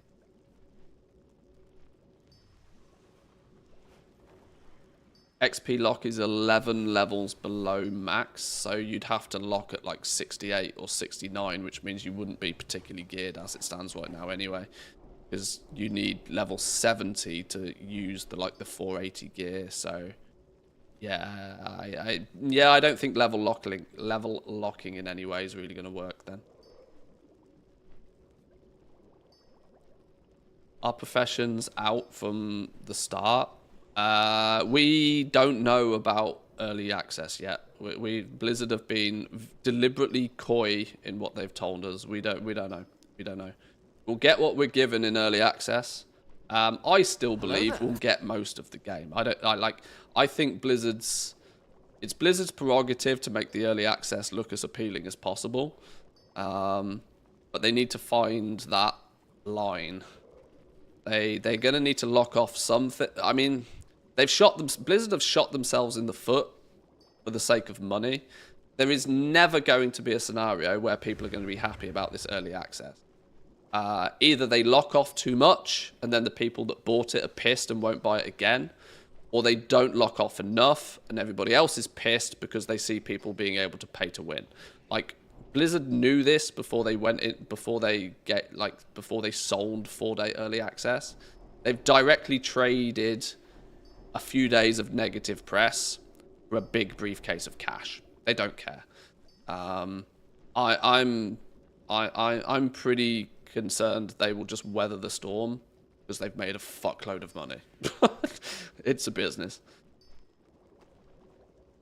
But we will see. We will see.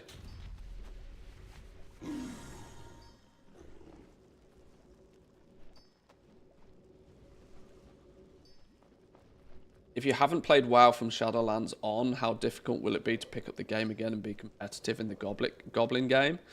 It'll be a challenge because you're obviously competing against people that already have an awful lot of knowledge. I hate to be a shameless promo, an absolute shill of my own product any more than I already am. But you are a prime candidate to have grab yourself a copy of the Goblin Guide, in all honesty, because I'm going through it in enough detail that it should at least catch you up for the most part. But shameless promo aside, you have an uphill battle. Your truth be told, your best option is to pick up herbalism and mining and just go pick shit up and sell it to people.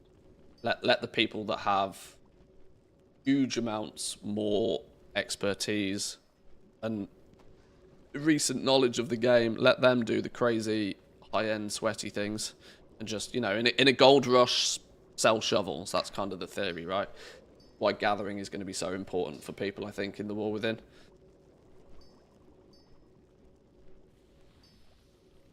I'm pretty sure they said only gathering is available in... No, they definitely didn't say that. They've said very, very little about what is and what isn't going to be available. And even when they have said... Even when they have stated some things that they might restrict, they've not given definitive details on any of that. They have very, very, very deliberately left it as vague as possible. In the aim to get as many people to buy it as possible. The details we have on early access is, for all intensive purposes, basically zero. We'll see what we get when we get it.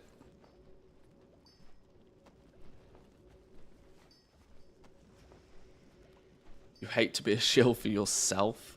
Well, you gotta sometimes. Got to do it. Got to do it. Gathering and farming is a great way to start goal making. Gives you an insight in what goes into acquiring all of the resources needed for crafting, which makes it so that you can then value it better than others when you do start crafting. It's true. It's true that progression path, as like somebody that likes to make a lot of gold, everybody starts off by farming stuff. And more often than not, a lot of people realize that, hang on, why am I trading my time for this when I can just buy it and pass that cost on to the person that buys my crafted item? It's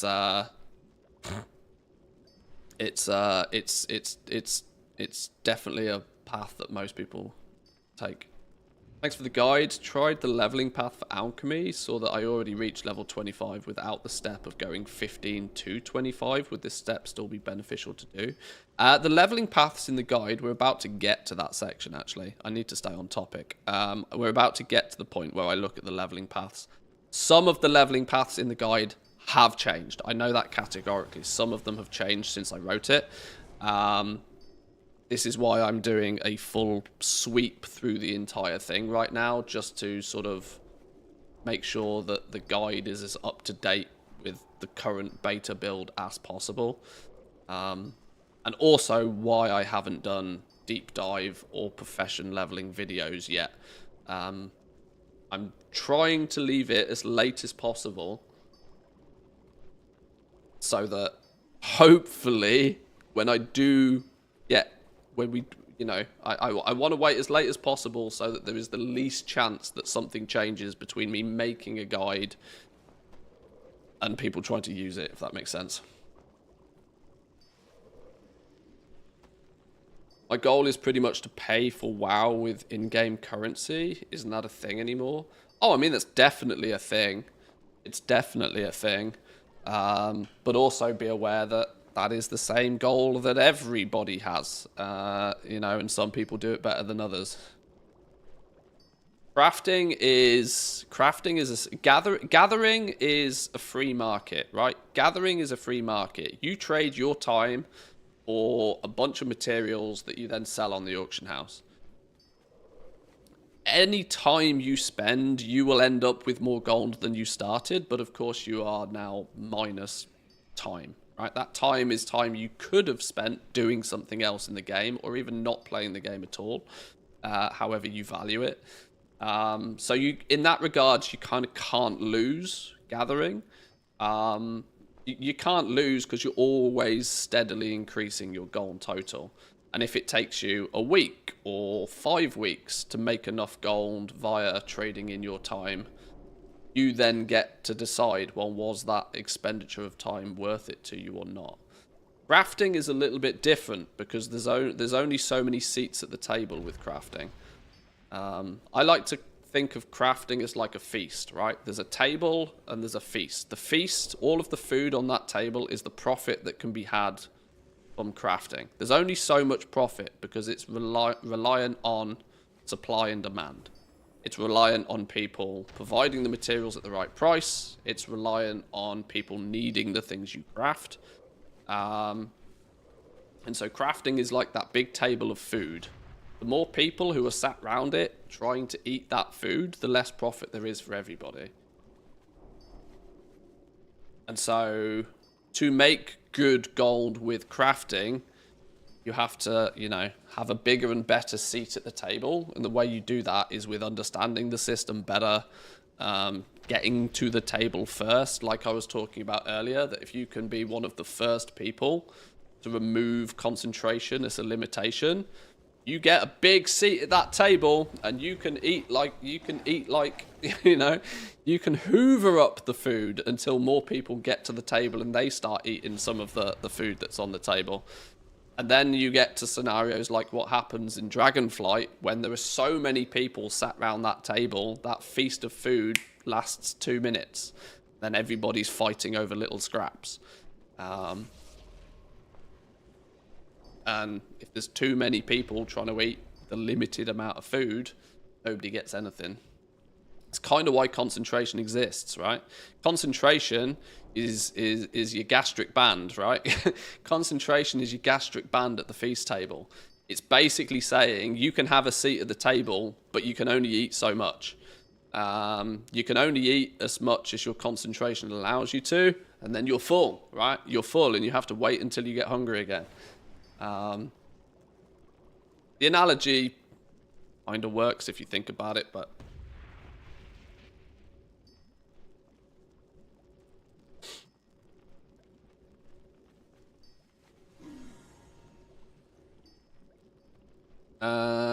beta access and early access dates subject to change. Minimum early access duration is 3 days, limited time only. Playtime subject to possible outages and time zone differences. Certain endgame features, including mythic dungeons and weekly quests, not available during early access. This is all we have. Yeah, there we go. There's the business line.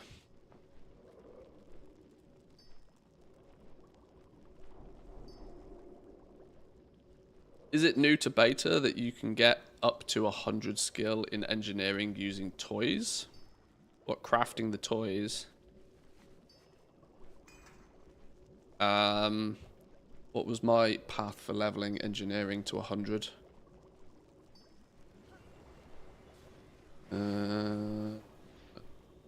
Leveling 1 to 100.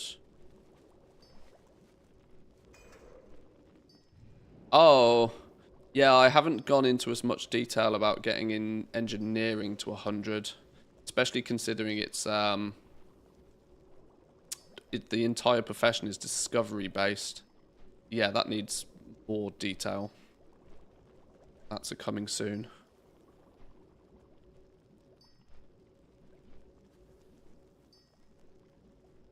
There was no beta build overnight. We're expecting it maybe either later today or tomorrow.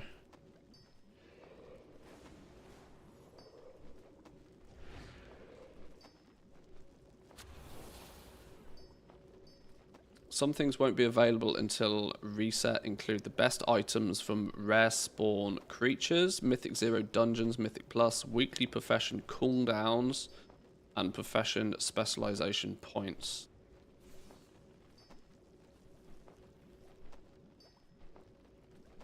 That was, yeah, that's a quote, isn't it? That's a quote from a, yeah, okay, here we go. Here's the actual, that was an early quote from, was it an interview with Ian?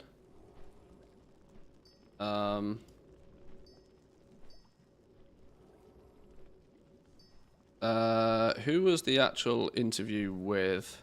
You've got to be super careful reading too much into this, because for starters, this was flipping ages ago, right? This was November 10th. This was when, this is basically forever ago. Fuck me, the adverts on this website. Jeez Louise. Go away. Christ. Who was the interview with? Ian. We're looking at endgame power advantages. Our goal here is, and we're going to do everything in our power to make sure it's the case, that there's no long-term advantage. You shouldn't be able to tell the difference between someone by the time Season 1 with its Raid and Mythic Plus Dungeon start who has had early access against somebody who didn't. Now, obviously, this mindset is from the perspective of gear, right? They're talking to the common Joe. You know, in terms of gear, direct player power, sure, but that doesn't strictly, you know, that's not to say that somebody might have 10 million gold because they had early access and somebody doesn't, right? That's entirely a thing.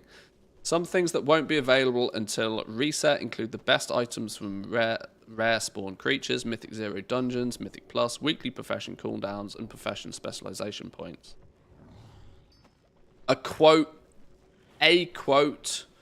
from an interview made over 6 months ago. I don't give it much credibility, really. This is more of this is the things that we might look to do sort of stuff, you know. You can read into it what you like. But I'm not convinced that they're going to really limit much at all. You got to remember, this whole article was also like a PR. This was dousing the fire, right? The reason Ian went and did a bunch of these interviews was it was dousing the fire. The fire at the time that was like, you're charging me $40 for 4 days early access. What is this bullshit? The outcry was the fact that people didn't like it, and so they came out and said, oh, well, people won't get a big advantage. This was firefighting. And so, of course, they're going to say things that appease the burning ears at the time. How the game will actually launch later this month, we'll find out. I know I'm skeptical and I know I'm cynical about these sorts of things, naturally, but yeah, I'm pretty sure 95% of the game will be fully available to you in early access. That's my take on it, at least, anyway. Right, let's get back on track. Because we went on a 35-minute squirrel. 35-minute squirrel. Keep those to a minimum.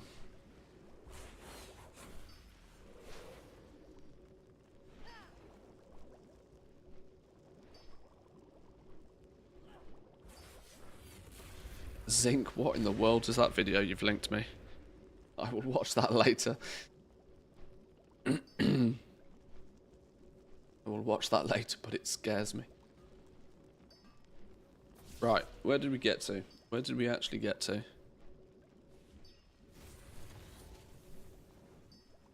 Right, what did I say for thaumaturgy overview? This is where I'm going to do a really detailed section on thaumaturgy. I have notes on it, I just haven't turned it into the guide yet. I want to make sure that my detailed thaumaturgy information is correct, and it's been changing every single flipping build, and so I've been waiting, but thaumaturgy is basically transmutations, which has the ultimate goal of producing blasphemites.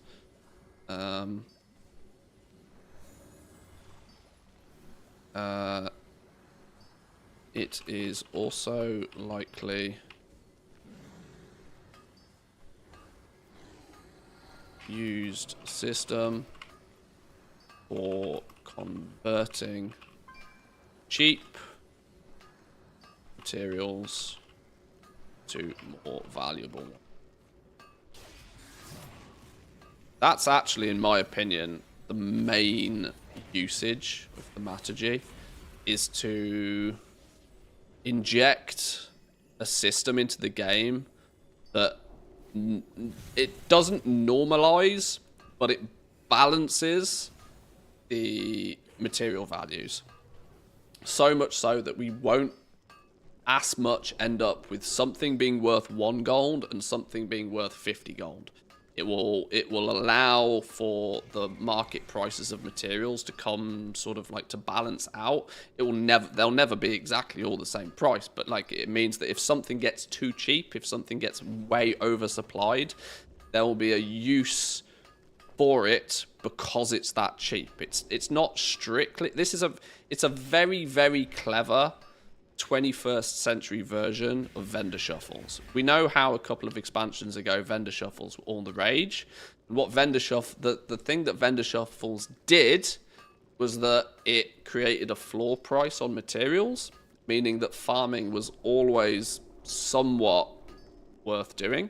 You knew that if you went and got like a bunch of cloth or ore or whatever the case was, you would always be able to sell it for at least this price, because if it ever went below that, people could buy it up and they'd just vendor shuffle it and they'd make raw gold. The issue with vendor shuffles was that it did just that. It produced massive quantities of raw gold. Inflation went burr, right? People were able to just buy up all of these materials, spend some time AFK, not even playing the game, probably second, third, fourth account running in the background, just producing gold out of nowhere.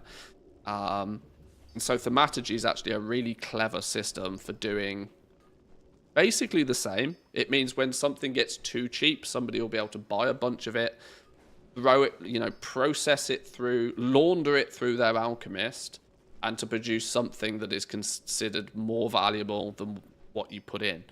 And this will mean that there's a bit of, you know, bit of balancing on materials, quantity-wise, price-wise, that happens naturally. And more importantly, it will do this without generating vast quantities of raw gold. So it won't have any negative impacts on the economy. If anything, it will only actually bolster the economy. Very, very clever. Very clever.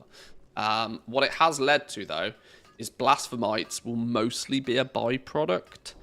Not necessarily straight away, because they'll be brand new and there'll be a premium on them because they're brand new. But long term, Blasphemites will just be something that you magically create as a byproduct that you can sell on.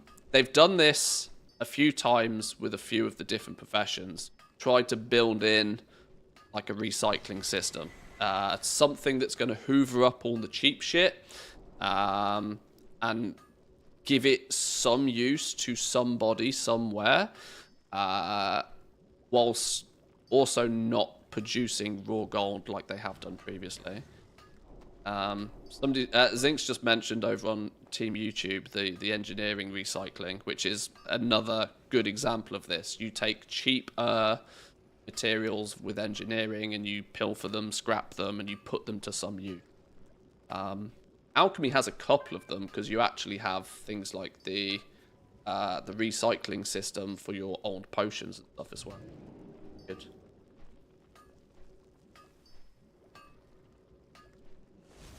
You begin by salvaging mostly herbs, but other materials also work to gain some transmutagen. This is an unrestricted process, and you can do it as much as you want. Once enough transmutagen is made, you can transmute it again via different unlockable transmutes to hopefully gain gleaming transmutagen. These transmutes are on a charge system. They have a 24-hour cooldown. You are able to unlock many different transmutes which use up different quantities of transmutagen. But it should be known that they all share the same cooldown. Gleaming transmutagen is the key material for making Blasphemites. The Gleaming Glory transmute had a 24-hour cooldown early in beta, but that has been removed. Early builds have this system tuned to let players, once fully skilled, produce 1 to 2 Blasphemites a week. Very cheaply.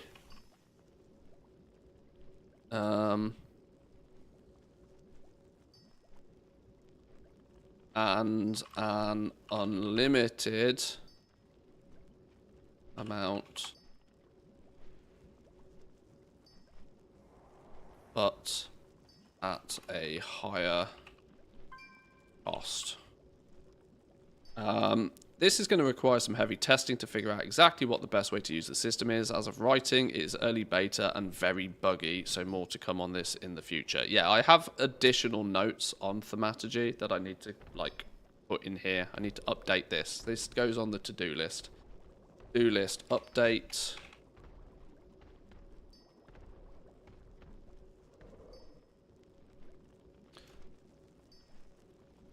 Update Thaumaturgy section. I'm hoping they've finished tweaking the numbers.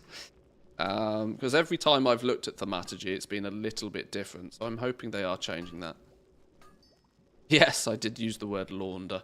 That's in essence what it's doing.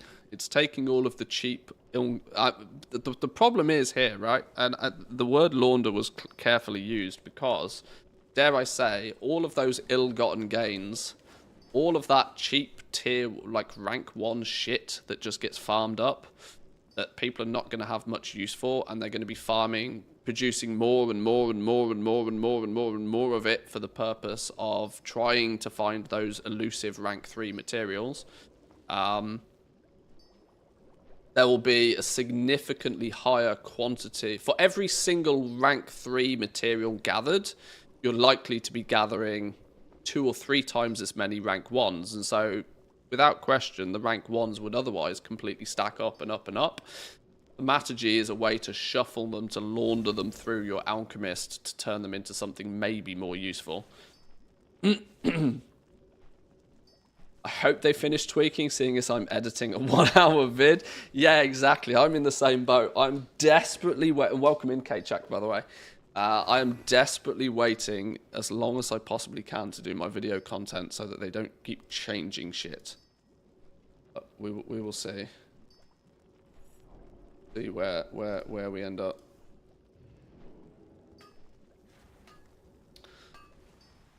Right, leveling for alchemy. I can't really do much to sanity check this as it stands right now. I just want to check that everything I've wrote and spoke about is at least semi-logical. Alchemy is based on a discovery system. For this reason, your path to 100 might be slightly different to somebody else's. You're going to want to focus on reaching skill 25 before doing anything else, as this can be time consuming because of how the discovery system works. From skill 50 onwards, depending on if this is your quote-unquote main alchemist or an alt, you will take slightly different leveling paths. Sort of true, but the TLDR for alchemy is find a flask and make it. Spoiler alert. Find a flask recipe and make it a lot. Rough materials will solidify these materials soon. And then the actual leveling path. I can't really... I need to do a deeper sanity check on these. Okay. At this point, I would suggest flying around collecting your 8 one-time treasures. These will provide 24 knowledge points and 120 artisan's acuity. Not anymore. Not anymore. You can find their locations in the one-time treasures section of the guide. The reason I put this in the middle of the alchemy build is because you might actually need the knowledge points anyway, so... We'll sanity check the leveling path in a bit more detail soon. Tools and accessories. Has any of my thoughts changed on tools and accessories for alchemy?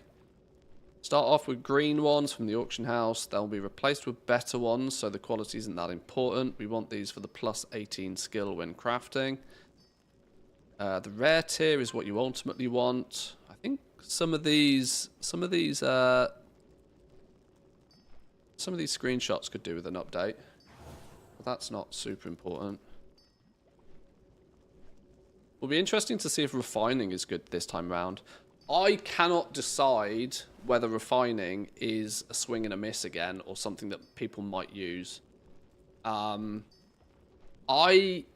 cannot believe that there will ever be a scenario where there'll be a 5 times price difference between ranks of materials. Not naturally anyway. There might be some scenarios where, let's say, I'm going to assume you're playing on Team EU here. Let's say it's reset day, it's Wednesday. Somebody is going to come along and buy out all of the quality 3 materials and relist their price. So that's like a market manipulation. That's a market reset. That's not strictly the market value for the items. Somebody might come along and they might buy all of the quality 3 stuff, relist it for 10 times the price. But that will then make it look to some people like they can take all of their quality 2s, or more so buy a bunch of quality 2s and convert them into quality 3s. But in the time it takes them to do that, the market might have come back down to its more stable price anyway. That's like a bit of a bait. This is what I worry about the refining. I worry that it's kind of a fake illusion. It might be a bit of an illusion. My suspicion is, at least early days, quality 3 materials at their highest will sit at around 4 times the price of a quality 2. You've got to be pretty ridiculously skilled as a gatherer to get a good ratio of quality 3 materials. Actually, this is a really good point to showcase a little case study that I spotted on Reddit. Where's it gone? Let me Reddit. Somebody on Reddit posted, somebody's been doing some, where's it gone? Yeah, here we go. Somebody spent a bit of time on, has spent a bit of time on beta and is actually acquired via weeks and weeks and weeks of consistent gathering on the beta on the same character, has pretty much filled out a bunch of their trees. Now this is not super science, but when you look at the ratios of what they've been able to pick up, rank 1, rank 2, rank 3, 91, 58, 75, but that's on the very basic herb with basically a full tree picking it up. This indicates to me that when you are very, very well specced as a gatherer, you will start to see a relatively fair quantity of rank 3 stuff. But how long is it going to take people to legitimately get to this point? This could have easily been 8 weeks of consistent herbalism and mining. The ratio of rank 1 to rank 2 to rank 3 is more like 60, 20, 10. Like it's the amount of rank 3 stuff you get without heavily speccing into it is tiny.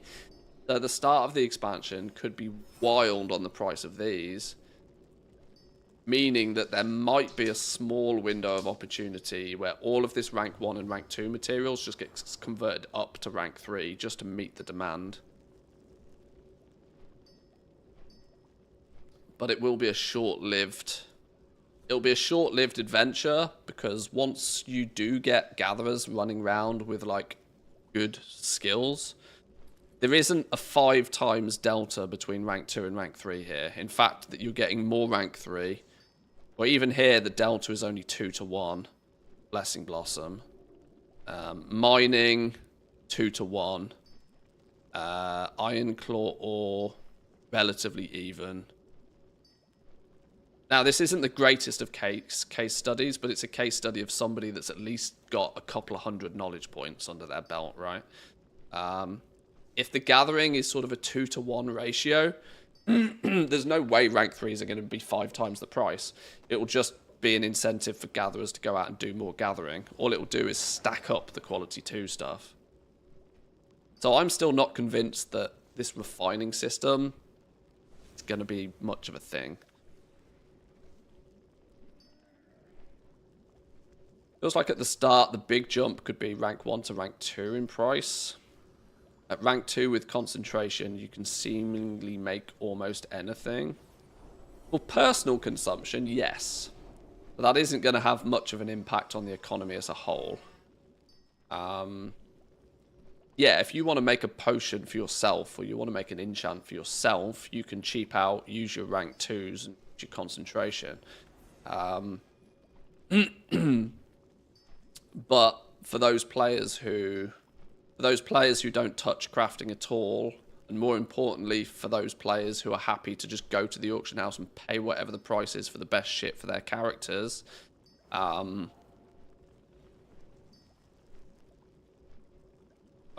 what I am interested in, I'm really interested to see, is if there will be, at least, even if it's only small, a mindset shift from the player base.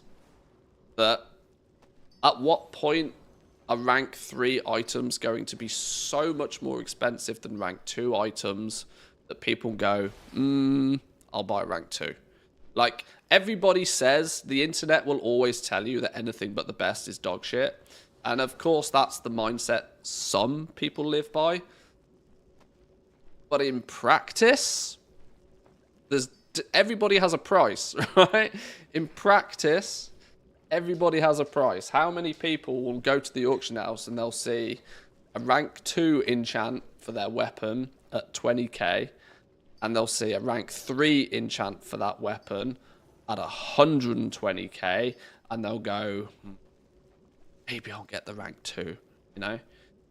Even though that, you know, they would be the first one to say anything but max quality is dog shit. But, you know, in reality, when it comes to actually spending 100 extra thousand gold, they'll be a bit cheap about it.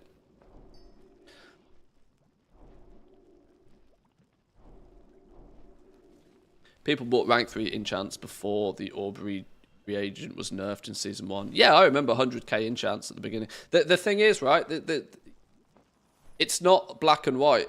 It's not one rule for everybody.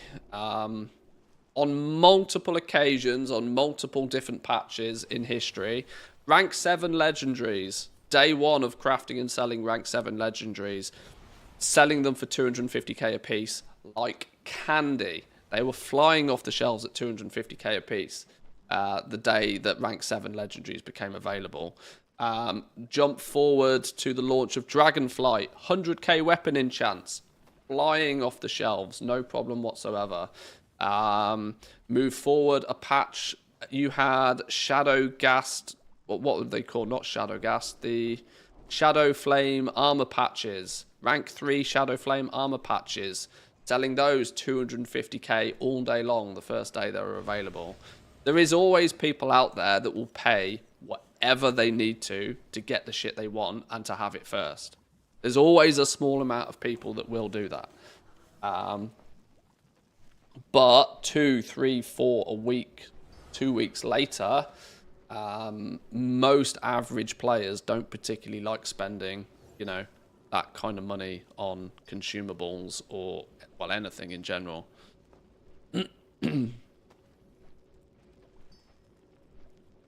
I never buy gear or enchants for more than a couple of thousand, and I've got millions of gold. Yeah, exactly. Everybody's slightly different, but it's you make hay whilst the sun shines, and if there's the opportunity to charge somebody 250k for a weapon enchant, I'll do it.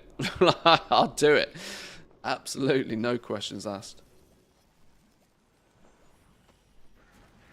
And this is why, if you're smart about it, you can make enough gold in the first 4 weeks of the expansion to not have to worry about making gold for the rest of the expansion. You can buy 2 years of game time, you can cap your Blizzard balance, you can pre-order the new Diablo expansion, you can be good for the next 2 years if you play your cards right in the first few weeks. 250k Legos made entirely with your own materials, right? Yeah, absolutely. Yeah. That level of knowledge point could be reached in a week or two, in my opinion. I spent maybe 4 to 6 hours gathering on the beta and got 40 skill. That Reddit post had probably 30 hours farming at most. I'm pretty sure it will get there. It just depends, because you have 2 phases, right? You have the pre-season phase, and then you have first Spark Week, where the demand on certain materials differs greatly. For example, you tend to find that in the first couple of weeks of the expansion, all of the materials just stack up and up and up and up and up, because everybody's out there trying to farm the damn things, thinking they're super, super expensive. When the reality is nobody's buying them yet, because nobody's crafting anything yet, because nobody needs anything yet, because the season's not started. Then you get like a few days before the season starts, and all of the alchemists start trying to stock up on their potions and flasks and all of that, which is going to be very different this time round, because they're going to have to start doing that from day 1, because, hello, concentration, you can't mass produce 1 billion potions 3 days in advance. It's going to be a very, very different start of the expansion to normal, but it could be really fun.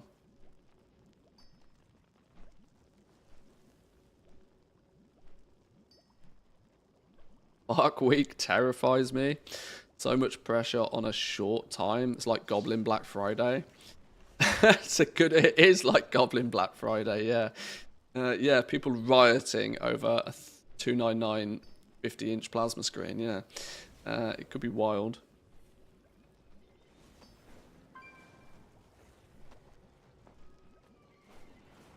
Can't wait for everybody to rage at Blizzard when all the rank 3 consumables get reset on reset day and then can't be replaced. It's gonna be outstanding. It's literally gonna be outstanding. And that's the opportunity where those players who have done everything in their power to remove the need for concentration will just sit back and they'll craft flasks all day and they'll sell those rank 3 crafts at a massive markup all day, and they'll log on the next day and empty their mailbox and 20 million gold will fall out of it. It's going to be very fun to see. Very fun to see. Because yes, it will cause tears. Concentration will cause tears. When everybody decides that, okay, season's started, I want to buy my potions, I want to buy my flasks, I want to get my gems, I want to get my X, Y, and Z, and goblins and anybody else with deep enough pockets has come along and the price is reset on all the quality 3 stuff, there will be tears. There will be tears, but the people who've planned and the people who've prepared, people who can then produce those items once they are reset without the constraints of concentration will be laughing all the way to the bank. As somebody with little experience making gold with professions, what profession would you suggest at launch? Herbalism and mining. You can't go right. You cannot fail. You absolutely cannot fail with gathering professions at the beginning of an expansion. Then your only requirement is the more you do it, the more you make. It's entirely at your control.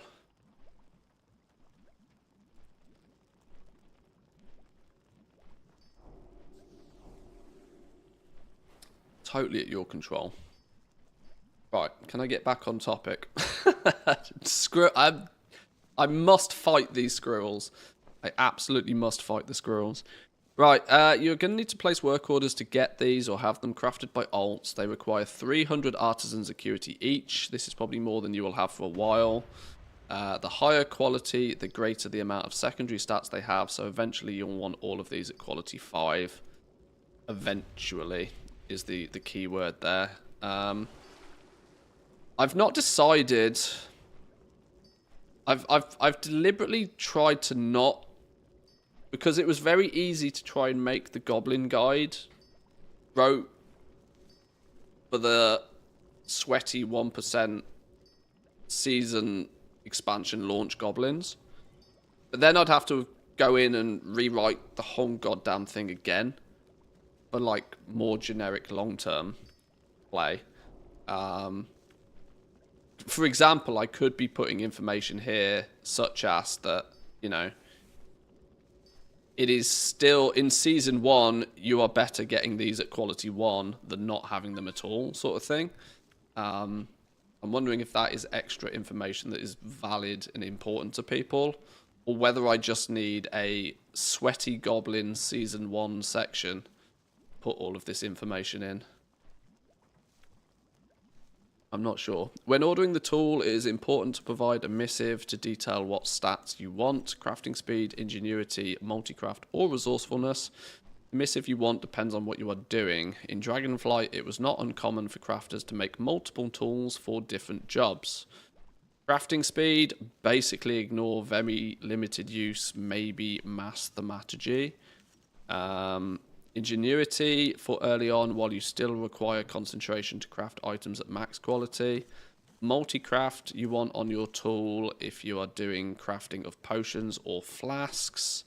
Resourcefulness for then when you can guarantee max quality or you are filling NPC orders to harvest freebies. I think that's all still smart.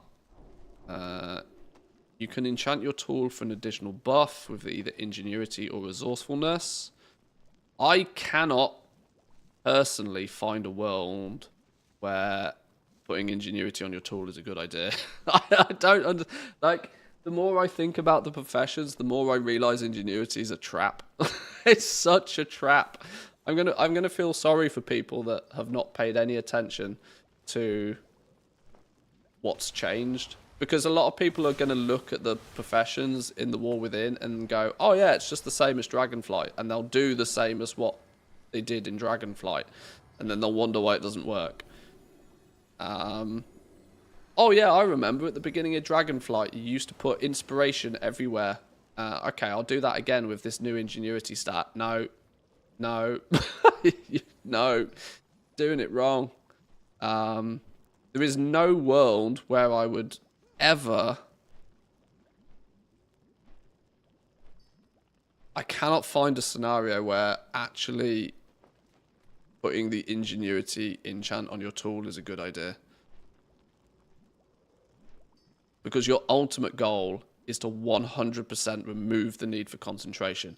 You are so you are so handicapped for as long as you still need to use concentration that buffing your concentration is a waste of time. Your time is much better spent getting to the point where you no longer need concentration, and instead you are stacking resourcefulness to make your crafting cost as low as humanly possible. I wonder if I need to be more blunt with how much of a bait ingenuity is. And referring back to this situation here, with how they have recently balanced concentration, your ingenuity is basically worth nothing to you. It's one of the most useless stats you could even pay any attention to right now, because there's even at this position, right? Fully leveled alchemy, got some reasonable gear in place, using top quality materials, really goddamn close to being able to guarantee it. 16% ingenuity is not going to make a blind bit of difference. For starters, you could use all of your concentration before this even procs. And even if it does proc, it's only going to give you half a craft back. It's so dead. It's so dead. Anybody that puts any time or effort into improving their ingenuity, I think, is going to be sorry that they do it. And this is what scares me more than anything else. I've spoke about this, that there are entire nodes boosting your ingenuity. And if people put points in those at the beginning of the expansion, I feel so bad for you. Because there's no way to undo that. No way to undo it. I don't know if alchemy suffers from it particularly. It's just baked in, isn't it?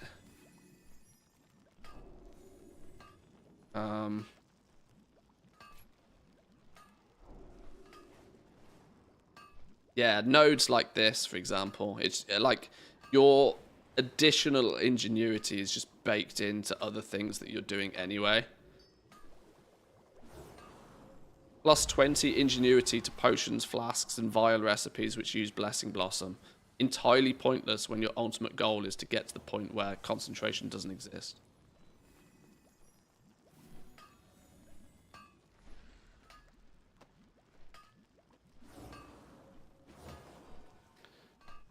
Some of the nodes reduce the concentration cost by a percentage. Not bad for the cooldown alts. Yeah, temporarily.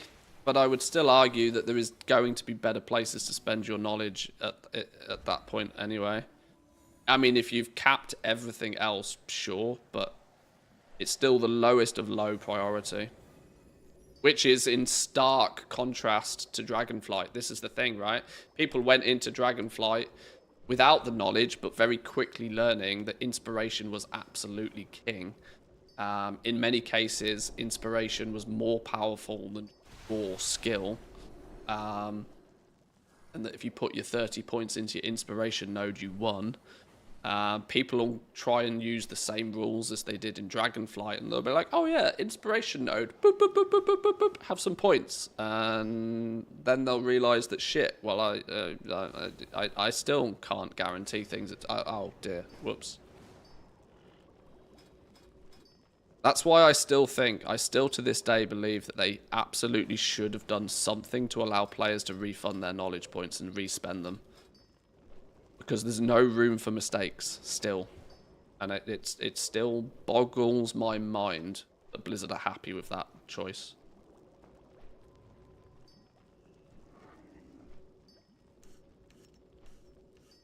You know, one respec. One, like, just give people one respec. If they use that one respec, they're done. But, like, allow people to make one error and rectify it. You give people one, then players will ask for two. But, like, at least, you know, something. Something.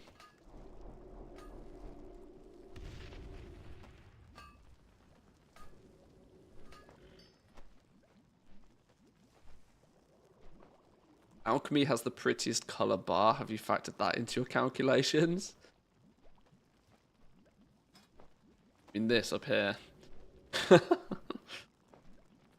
500 artisan security for a respec. Yeah, like, it needs to be cost prohibitive, and it needs to be limited in how frequently you can do it. But there definitely still needs to be something. There definitely needs to be something. There's no other place in the game where you are, or at least to my understanding, there's nowhere else in the game where you're presented with a meaningful choice without the ability to rectify it if you change your mind. Like, you know, talents, right? you can respec your talents if you take the wrong path when specing your talent tree out, or you want to change something, you have the ability to change it. I don't know. I'm still not convinced that this 0 respec on knowledge points is a smart thing. It's a problem that goes away, though. It's a problem that goes away after a few months when you end up with more knowledge points than you know what to do with them anyway. But it's still a bit harsh early on. Remember Covenants? Oh, gold. We fought for talent respecs for a long, long time. True, true. It's not a quality of life system that you can take for granted, I suppose. Okay.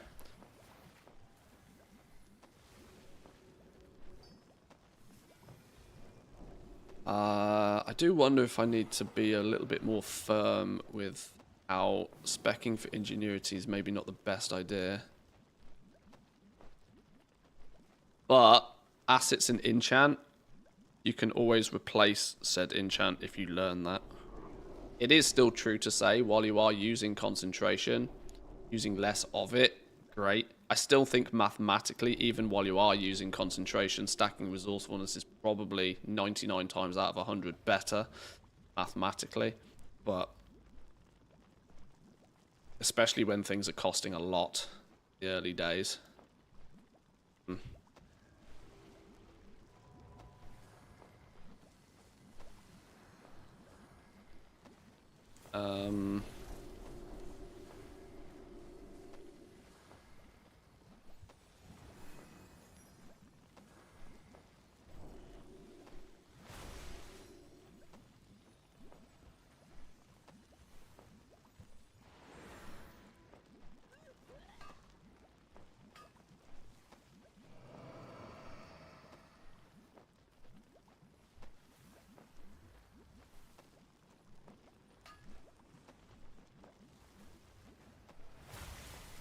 May choose to use Algari Ingenuity for while you still need concentration to guarantee crafts.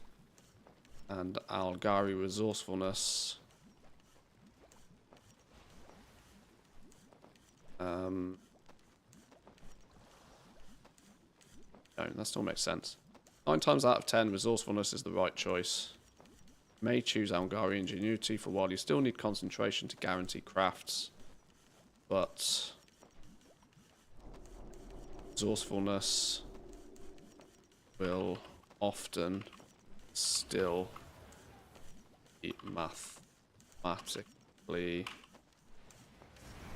right choice.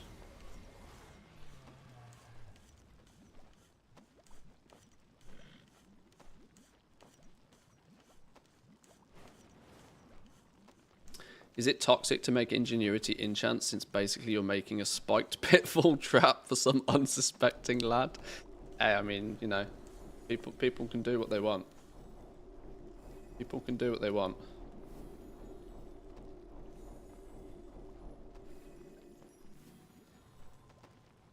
Superb Beast Fang has been added to Blacksmith Epic Weapon Crafts. So those lure skinners are going to make a killing. Oh, I saw that it was used on a bunch of the leatherworking ones. I didn't realise they'd thrown it onto blacksmithing weapons as well. Well, that doubles its usage. That's only good. The Superb Beast Fang is going to require level 80 skinners as well, which means that's going to be a time-consuming alt army adventure if you want to be producing those superb beast fangs, or at least giving yourself the chance to get those daily. That's starting to look like a profitable adventure. It was up in the air for a while because they didn't put the Superb Beast Fang on any recipe. If they're liberally sprinkling it across all of the crafting professions, and it's a non-guaranteed once per day chance drop on a specifically spec'd level 80 skinner, that's That could hinder the supply of those early days for sure. I wonder about using Vial of True Sight for the hidden herbs. Yeah, one thing that's on my to-do list that's not represented in my guide at all yet, and is definitely something I need to add, is the correct use of consumables for both crafting and gathering. Obviously, we had the incense stuff in Dragonflight, for example. There are some profession-related consumables you will want to be using as well this time around. Which, yes, that's on my to-do list to add to all of the professions represented yet. Knowledge gains, I'm going to assume that this is all the same. I guess assumptions are for suckers, so let's double check. I am trying to verify that all of the information is still true.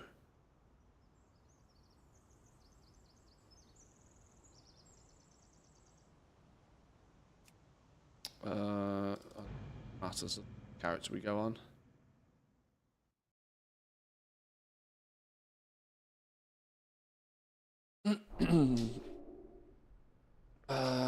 Where's the Dornogal dude? Where is he at? In here, isn't he?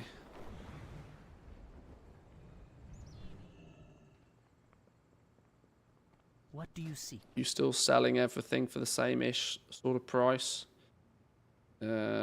Scribes runic drawings, 200, 300, 400. They don't seem to have changed. Still giving 10 a piece, yes. That's fine. Gathering one still giving 15 a piece, yes. That's still the same. Good, good, good, good, good.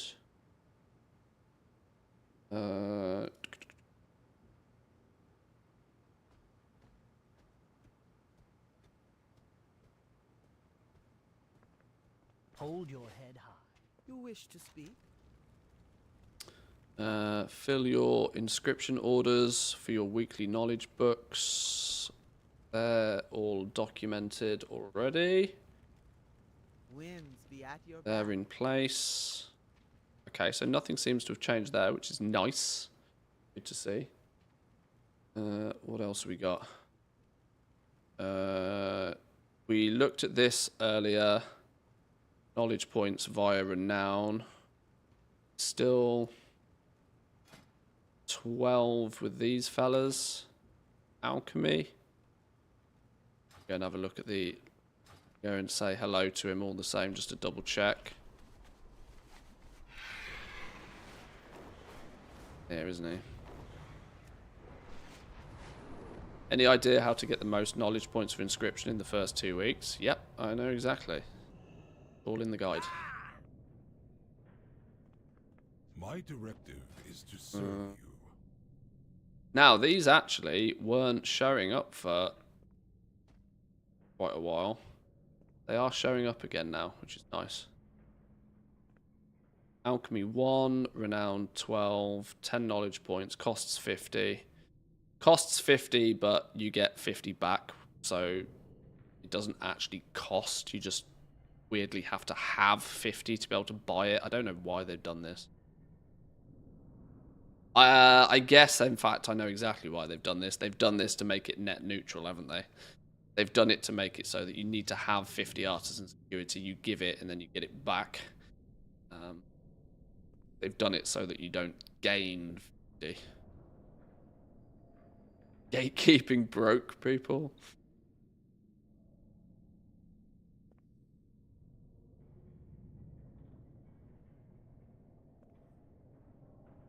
Right, so that's still true.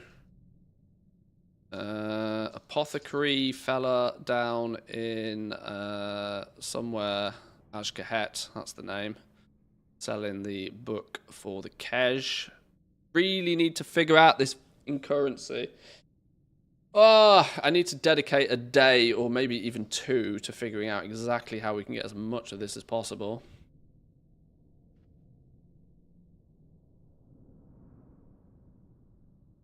Checked blacksmithing on the beta, can confirm that the crafted weapons all require 1 superb beast fang each, but not all of the weapons, only the bladed ones. All the weapons are requiring one of the Leatherworking's weapon wraps, though. Okay. Not a lot of demand, in my opinion. I don't think it will prop up Skinners by itself. Well, I don't think there's going to be a huge amount of these beast fangs knocking about because of, you know, the restrictions in place. Look at it from the perspective, let's say you're a Skinner. You have to be a Skinner. You have to get to level 80. You have to not only get 50 knowledge points, but spend them in a very specific direction, even to summon the rare. And then even the rare itself doesn't guarantee a drop. Before the season starts, 2 weeks before the season starts, you have, at best, 14 chances to get it. Let's say it's only a 50% drop. You get, like, maybe 7 of them. I am quite sure you'll sell 7 superb beast fangs very easily. Now, admittedly, people are going to need their first spark. We do think that people will get their first spark in the first week. Once again, it's another one of those scenarios where there's vast opportunity for resets. You know? There's a vast requirement for resets, and people might not be able to do anything about it. This is another one of those where goblins will come in and they'll reset the price of the beast fangs, because what's anybody going to do about it? We saw the same with cobra skins. We saw the same with, what were those flipping centaur necklace things? Right? All of a sudden, everybody needed a centaur necklace, and people realized that they're actually a pain in the ass to farm for, because you got to do you got to do the hunts. Even with people quickly running out and trying to do hunts as fast as they possibly couldn't keep up with the supply of people that wanted those centaur necklaces. If any item that uses one of those superb beast fangs sits on a BIS list, it's GG. Those with a little bit of spare gold are going to wreak havoc. Yeah, oh yeah, it's going to be wild.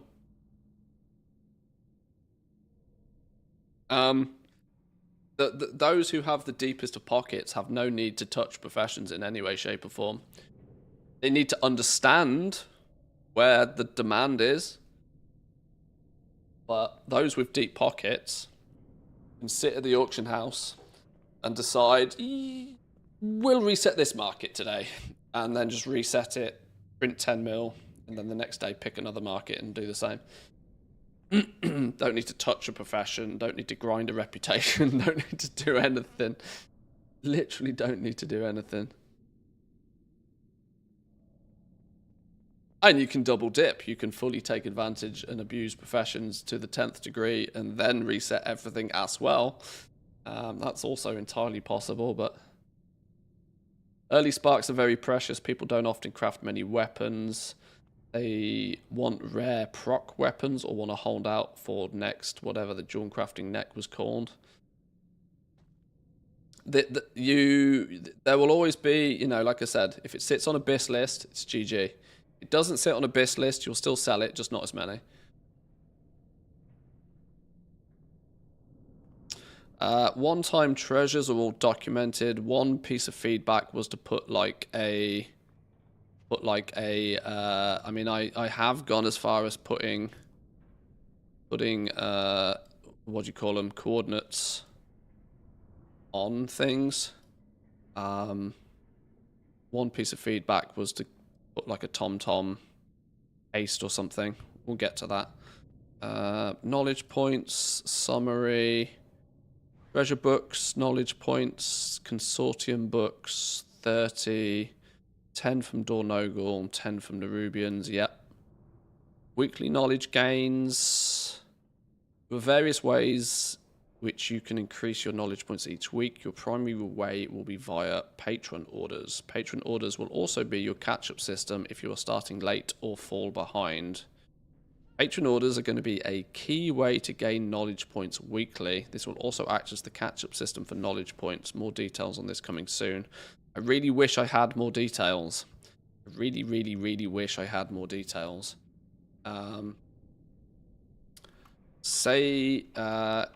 Ensure that you save at least some of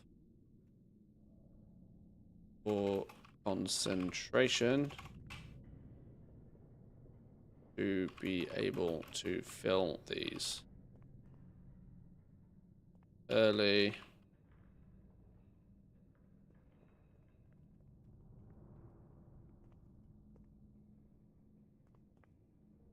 Will probably be worth way more than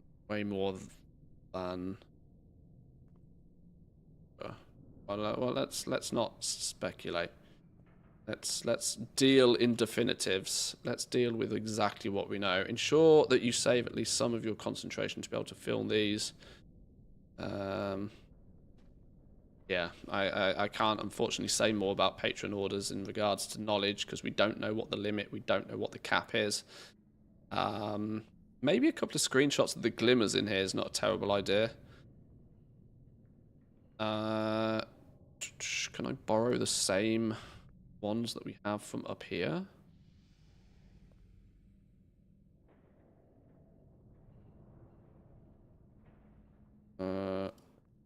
Our knowledge. Wait, hang on. Oh, they're up here with Patron Orders, aren't they?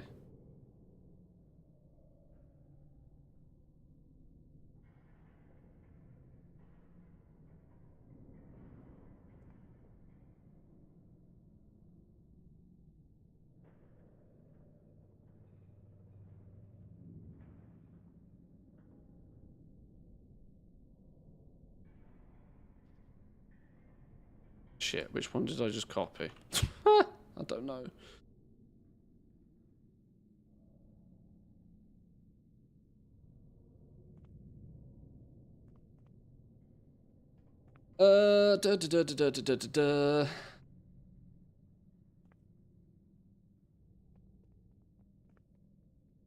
There is likely to be a cap to the amount of flickers / glimmers can acquire per week from Patron Orders. Number not currently known.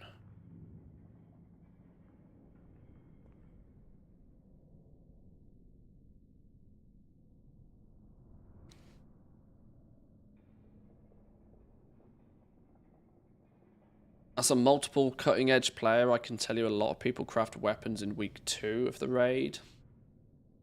To my understanding at least, your weapon is usually so crucial to your actual DPS that it's quite a high priority thing to get right. The question is whether you are using a crafted weapon to achieve that, or whether you are fishing for boss kills.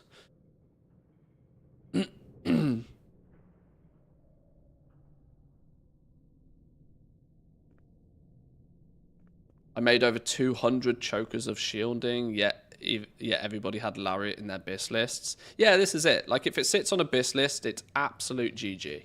If it sits on a BIS list, you know it's relatively safe. You're going to find customers all day long. That doesn't mean that you won't sell other things.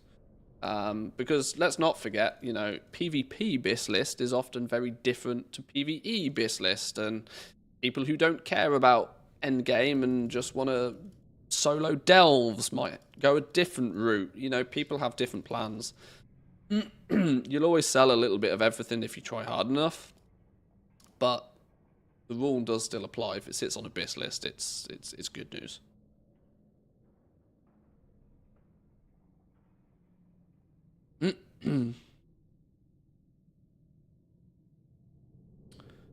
Maybe you could ask CraftSim Dev about some Patron order data. They've got oodles of data and math. If anybody knows, they probably do. Genju floats around the stream in the Discord. I'm not entirely sure how much data he would have that others don't, but maybe worth asking. You're right. Can't wait for the Delve BIS list. It's going to be interesting. I wonder how sweaty players will get with Delves. You know they will. You know they will. Without question. Does this make sense for Patron orders, though? Likely to be a key way to gain knowledge points weekly. They act as the catch-up system for knowledge points in the War Within. Ensure that you save at least some of your concentration to be able to fill these. There's likely to be a cap on the amount of flickers and glimmers you can acquire per week from Patron orders. This number is not known. More info once we know. I don't think there's much more I can say about weekly knowledge points via your Patron orders.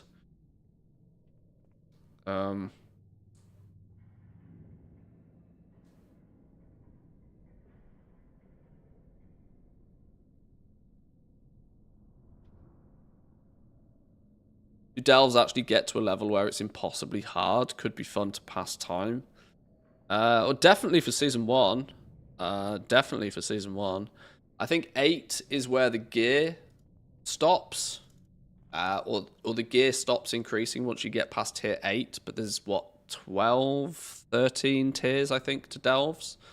And I think there's achievements and stuff for doing all of them. So, yeah, absolutely. People will push them. People will push them for sure.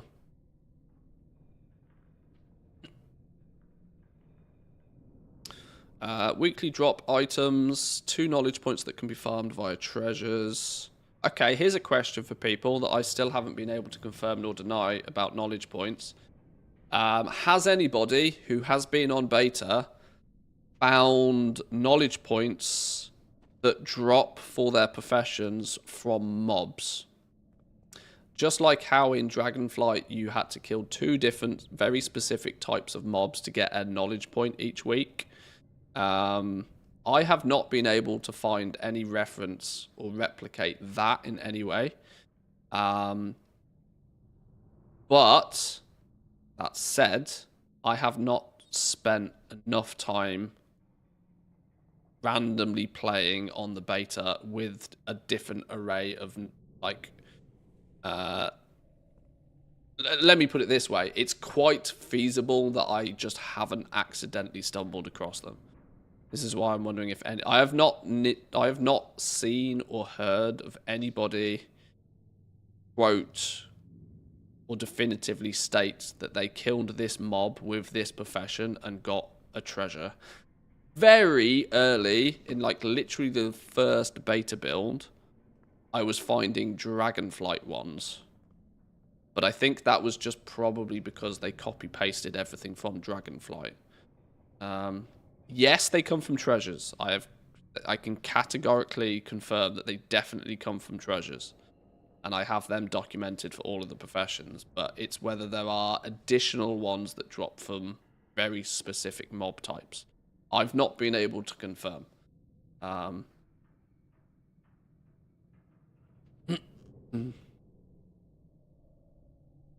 Ones from random treasures, but no mobs. Yeah. Only interesting drop I got whilst leveling was a Dark Moon card. Didn't get any weird knowledge points, though. Yeah. Killed a lot of shit on beta, not got any randomly. Okay. If they do turn up, we will have to quickly document them and quickly figure shit out. But I equally have leveled a few characters and have not found a single one, so I can't categorically confirm that they don't exist. But the fact I've spent hundreds of hours on the beta and haven't found one, even accidentally, gives me a good indication that they don't. But that's why they're not documented for anybody that's expecting to find them in the guide. I hope they don't exist, because they were so annoying to farm for every week on all of your tunes. So annoying. Treasures is a different thing, because you fly around and you just see a treasure and you loot it and you keep going. But flying to a very specific mob. Flipping, what was the alchemy one that drove me insane every week? The flipping, it looked like a big ball of snot. The goo thing that you had to kill, the 4 trees. Oh, Lord. That thing. Hated that thing. Every goddamn week.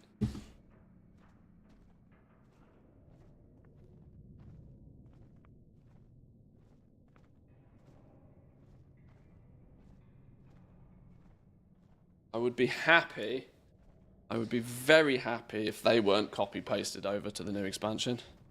Blacksmithing 1 felt like it took me 1,000 Earth Elemental kills every week. Yeah. Decaying Film. Yeah, that's the one. That's the one. Bane of my life, that damn thing. Although the glowing orb or engineer... No, it wasn't the glowing orb. It was that square-looking thing. There was an engineering one that was equally as annoying.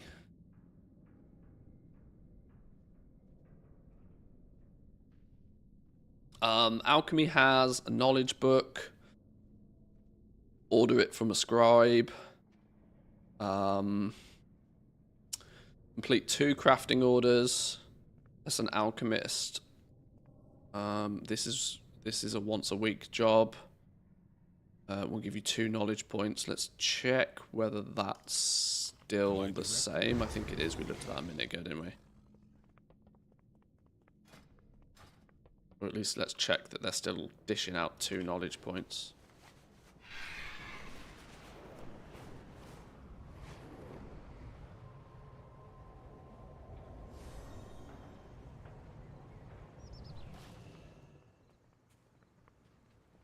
How may I 2 knowledge points. Well, this is the inscription quest, but it's the same for alchemy. Yeah. Okay. May the eternal sun That's still shine the same. Dark Moon Fair's a thing again. Dark Moon Fair's had an update. That's been noted. So there's all of the weekly stuff you can do. Bonus knowledge, first time craft bonuses. Each will reward 1 knowledge point and an amount of artisan's acuity. For this reason, you'll want to craft 1 of every item, and might even see value in hunting down recipes just for their first time bonuses. Unlearned recipes will often give you an indication of how you can acquire it. Do some experimentations.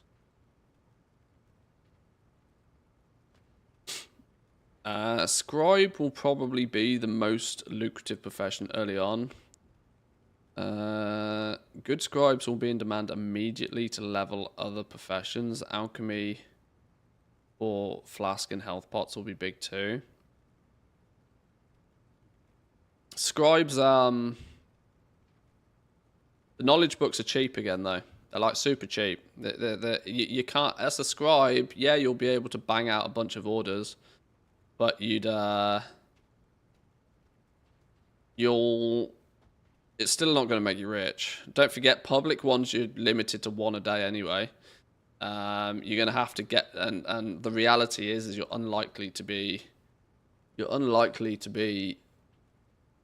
mean, if you're in a guild, which you could and you should be, by the way. No refunds is now recruiting new crafters. I'm going to make a Discord channel for that today, actually. I've just realised I meant to do that yesterday and I didn't. The new guild, there will be a Discord channel for the guild, which will double up as a second guild chat over in the Discord.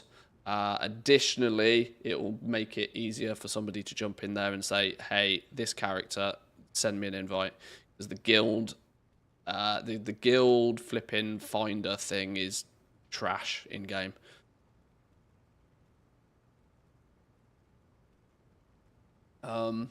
It's a horde guild that obviously accepts alliance members. But you can't find it if you are alliance in the guild finder, which is mighty annoying. This is why I'm going to set up a Discord channel for it specifically.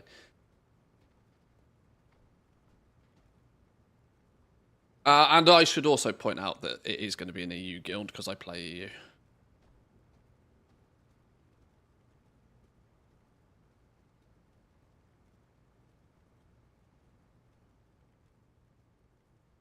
Everybody is going to need a scribe before they can craft anything else that matters. What, missives? Oh, knowledge point books. Yeah, knowledge point books every week will be a big thing again. Pay your scribes handsomely, by the way. This was something I saw. Like, I saw people putting in public orders with like 100 gold on a knowledge book. Like, pay your scribes a living wage. If they're giving you a knowledge book, you know, don't be cheap. It's a once a week expenditure. Like, just pay them handsomely. Especially now this time. This expansion might be a little different because don't forget scribes had 20 public orders they could fill back in the early days of Dragonflight. They're going to be limited to 1 a day. Oh, public orders are also going to require all of the materials. Okay, here's a subtle distraction. Did I have inscription on this character? Where's the books? What do they take? Because if you're placing a public order for one of these books, you are now going to have to provide all the materials. So boundless ciphers. Boundless ciphers go burr. It will be a really good use for all of the trash rank 1 apricot inks. Viridescent spores, writhing samples, leyline residues. Okay, that's a big market for these. You'll be selling these 2 at a time all day long by other crafters trying to buy these to place their public order for their books every week. That's actually going to be a big sink for these early days. Every single crafter is going to consume at least 2 of these per profession. Interesting. Shadow inks, apricot inks, but ciphers on all of them. Okay. Joker with the Prime, thank you very much. Thank you. 6 months now. Appreciate that.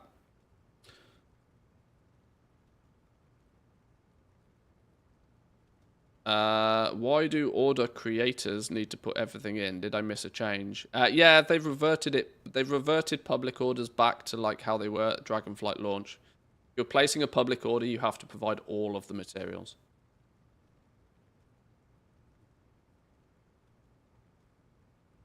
It still doesn't specify what quality of materials you have to provide. But obviously your mileage may vary with what you get back. If you put cheap in, you'll get cheap out. But that's the risk you take with public orders. You still, much to many people's frustration, is you still can't request quality on public orders. But place order.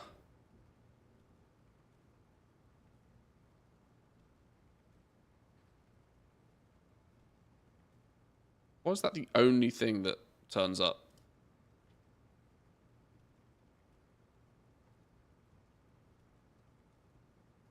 Place order.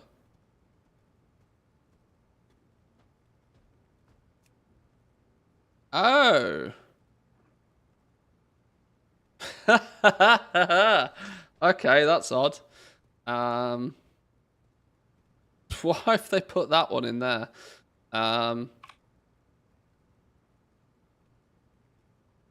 When placing a work order,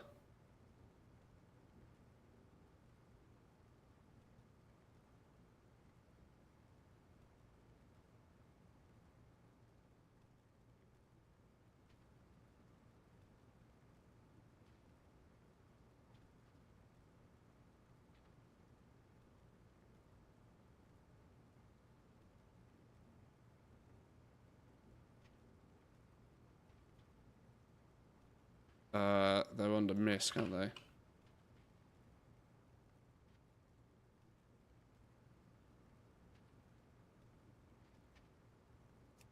Odd. I actually thought at one point that this was bugged because I couldn't find this one before. I remember. Weird they put it in a different place. But yes, the point I'm trying to make here is you need to provide everything. You still can't specify quality, but you do have to provide everything with public orders, which does mean it cuts out all that trash. It cuts out the nomads trash, for sure. But people are still going to be somewhat skeptical using public orders because they still can't specify the quality. So it gets you something nice and quick. Your order will be filled practically instantly. But you may need to look at getting it recrafted if it's made by somebody less skilled, which is going to be really painful if you try and use. This is why. Don't go on a rant. Don't go on a rant. If you spend the premium, put quality 3 materials in here, and then it's made by Joe Dum Dum, and it comes back to you at like quality 1 or 2 or something like that.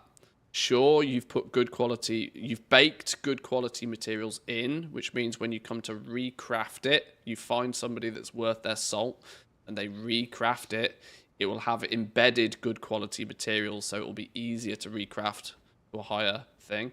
That weird, the game that crafted items are still remembering the materials that went into making them. This was something that was relatively difficult to document most people didn't even realize this was a thing in Dragonflight. There was a bit of buzz around it when we first figured it out, but it's still the same in the War Within, that if you make something with quality 1 materials, even the most skilled crafter in the world, even somebody that's got all of the knowledge points, all of the profession tools, even somebody that's got everything, will go to recraft something, and if the original item was made with quality 1 materials, you still ain't getting a rank 5 out the back of it. You'd have to recraft it a couple of times to basically improve the base materials that it was made with. It was so hard to explain that mechanic to people in Dragonflight. Yeah, it caused huge amounts of confusion because people were like, well, I've got this item and I wanted to get it recrafted with a different missive and it was rank 5 and now it's come back to me rank 4. What gives? It's like, yeah, because you dumped shit materials into it in the first place. If it was made with dodgy, cheap Chinese components. You got to put the good stuff in there. And this is another thing. Like, it was kind of like hidden skill value. Like, you had to know the system existed, and you had to know how the system worked to be able to work around it. There was nothing in the game that gave you any indication what was going on. caused wild amounts of confusion. People trying to get stuff, and for the exact reason that they bang in a public order, they get their thing, it comes in at like quality 2, quality 3. Somebody in their guild a week later is like, oh, I can recraft that for you. Let me recraft that. I can guarantee those at quality 5 now. That crafter who has been guaranteeing crafts at quality 5 for a week at that point, then takes in a reorder, and they're like, well, why can't I recraft this at quality 5? What gives? And there's nothing to indicate what the problem is. It's another odd one. So close to being good, just need to be able to specify quality. Yeah. Now that there are... I was one of the few that was kind of against quality on public orders, but that's because I know what Blizzard were trying to do, and the goal there was that, look, if you want to specify the quality, go out and find your crafter first. That was meant to be the advantage of finding a personal order, right? You find the crafter, you determine what the crafter can do, and you send them a personal order, and you specify the rank on it.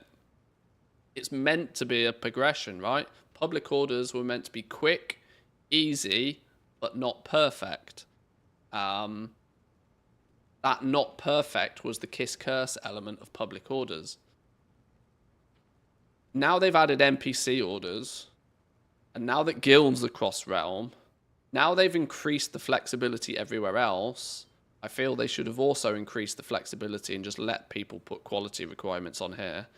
And if, that would mean that if you put in a public order with shit materials and you request quality 5, guess what? It's not going to get filled. You'll quickly learn that, well, maybe that doesn't work. Then we're in the same situation again of like, oh, well, you provided all of the materials, but you provided cheap materials and you put quality 5. Then you're going to have a list of public orders, of orders that nobody can fill again. Which is almost as frustrating as the nomads business. So it's kind of difficult to get right.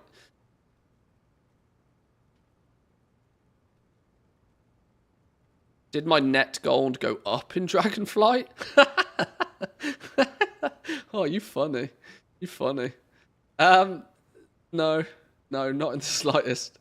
Not in the slightest. I've done so little. Like, the amount of actual gold making I've done in Dragonflight is basically none. Basically none. It was so heavily swayed to work orders that I was like, nope, absolutely not. The auction house side of things was all about fighting at scale for 1% and 2% margins. And I was like, no. Auction house flipping stuff, I didn't do much of in Dragonflight, or at least I didn't do much of it publicly, because every time I did try and do it publicly, the market just got nuked into the floor by the end of the day, so I didn't do much of that either. And then Dracothists happened, where I lost 16 million gold. So, no, my net total did not go up in Dragonflight. Not even in the slightest.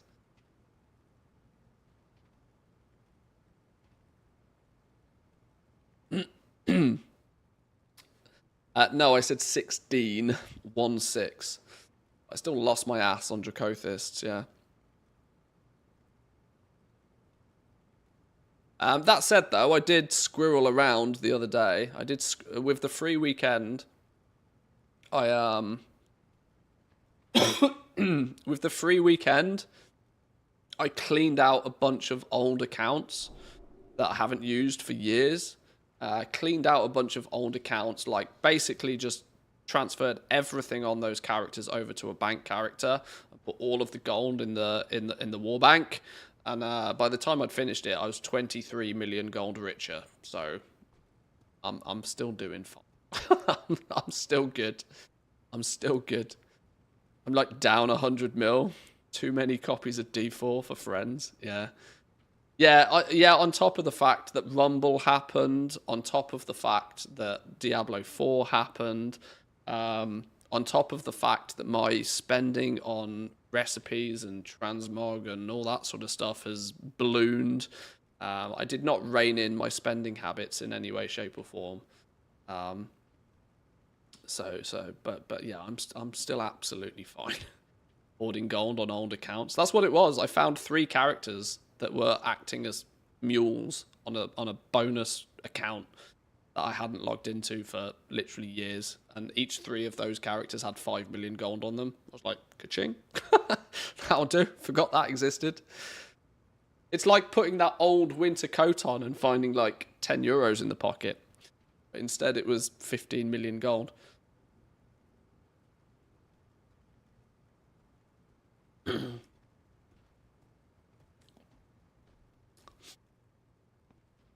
It's only 3 million to reset Dracothis to 2.8k with an average buy of 1.4.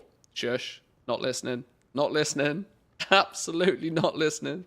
Return Go away. and peruse Lies. my inventory again. Fake news. Not having any of that. Having any of that.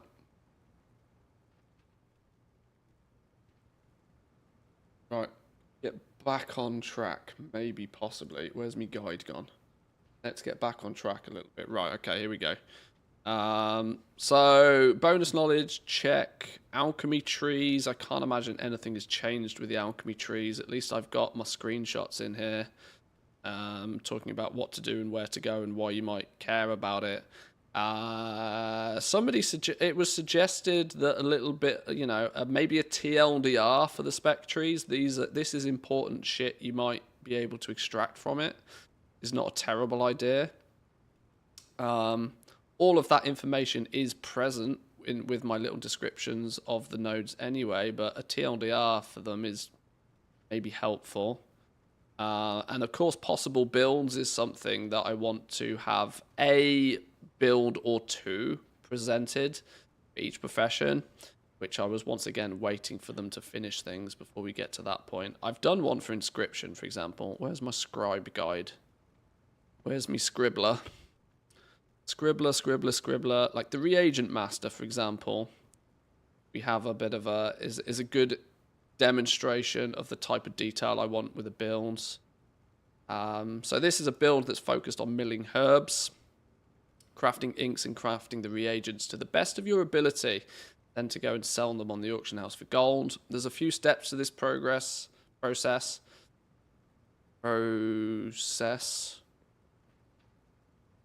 But ultimately, you'll end up being able to guarantee quality 3 pigments, inks, and reagents to sell.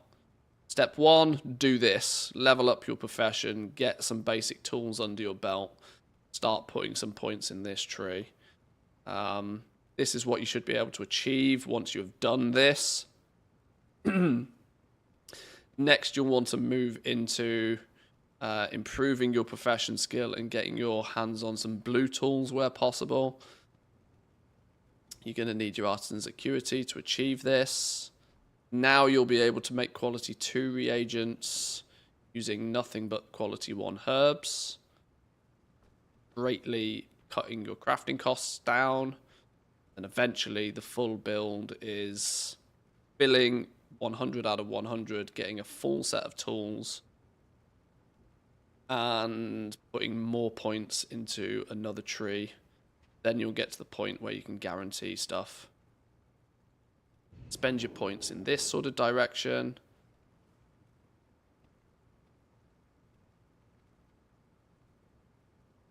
Once complete, you can use your concentration to drop down some or all of the materials to lower qualities. Be able to drop them down and use a little bit of concentration instead, saving you even more. Yeah, so that's kind of like the build guides. I want a couple of those, preferably, each profession, if possible. Okay. That was alchemy mostly worked through. Short of actually checking leveling guides, the actual leveling path, we need to clarify and check.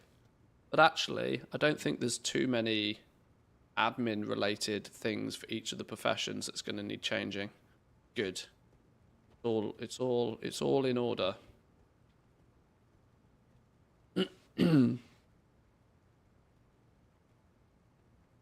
I remember I was fortunate to make money on Dracothis by taking your own advice of selling the hype.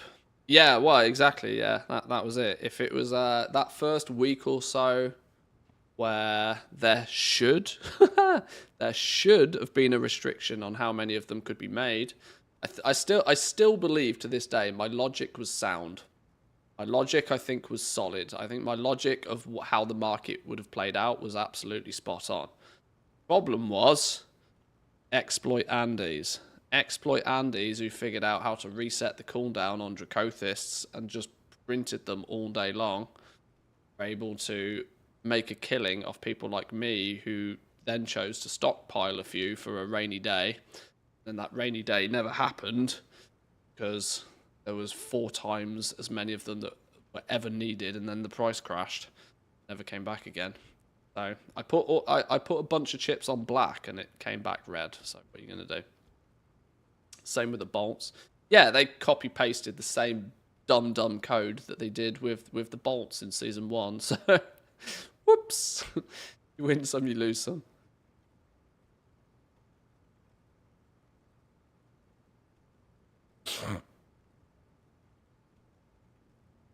Good TLDRs are the most important part. Never forget that people only read headlines. It's a good point. It is a good point. That is very true. Detail is key. Context is obviously key.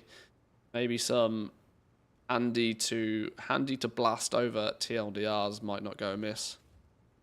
Good advice.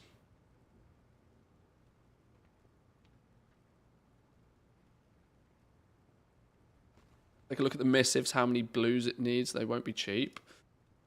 Have they made some adjustments with missives, have they?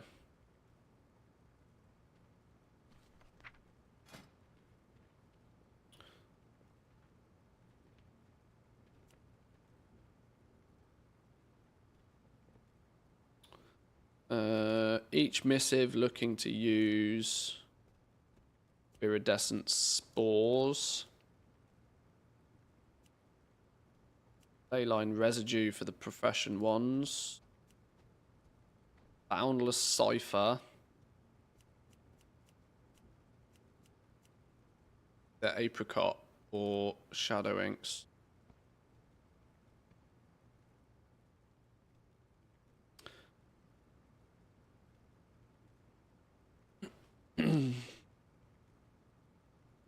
Yeah, my mind hasn't been made up on these. On these sort of elemental type things. They've been more restricted to how many of them that they've used in crafting this time around. Excuse me. Dragonflight, they just sprinkled them everywhere.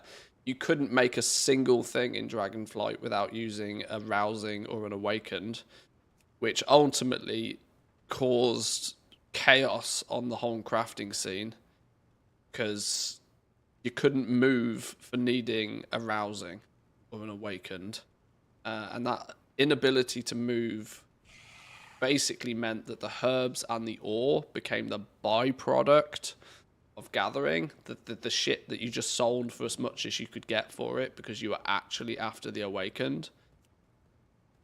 But at least this time round, they're a little bit more lenient with where they've used them. You can craft some stuff without needing an awakened, which was vastly needed. Thanks for the catch-up vids on the professions. I was wondering if you'll be doing any blacksmithing first look video soon. I think we're way past first looks with black. There was a couple of professions I didn't do the first looks for. Partly, well, mostly because they were the professions that were very broken for the longest of time. In the next week, 10 days, I'm going to try and do a deep dive on each of the professions. These are going to be much longer videos. they're likely to be considerably more detailed. Basically meaning that some people will sit through and watch them, and some people won't. I'm aware of that. But before the expansion goes live, at the very least, I want a leveling 1 to 100 video for each of the professions. That's my goal. And if I can get all of that done before the expansion goes live, hopefully that will mean that people can get going with their professions, have an understanding of what's new, what's changed. And then once the expansion goes live and we start getting people playing with it, and we start to see the prices of everything, and we start to see where the bottlenecks are, and we start to see what's in demand and what's not in demand, hopefully we'll have enough knowledge to go by to, you know, to go with the flow. Hopefully make a bunch of gold. That's the plan. I love the start of an expansion. It's the best time in any... Well, you know, anybody that's played World of Warcraft for any period of time knows that, you know, the first 4 weeks of an expansion, wonderful time. Best time of the year.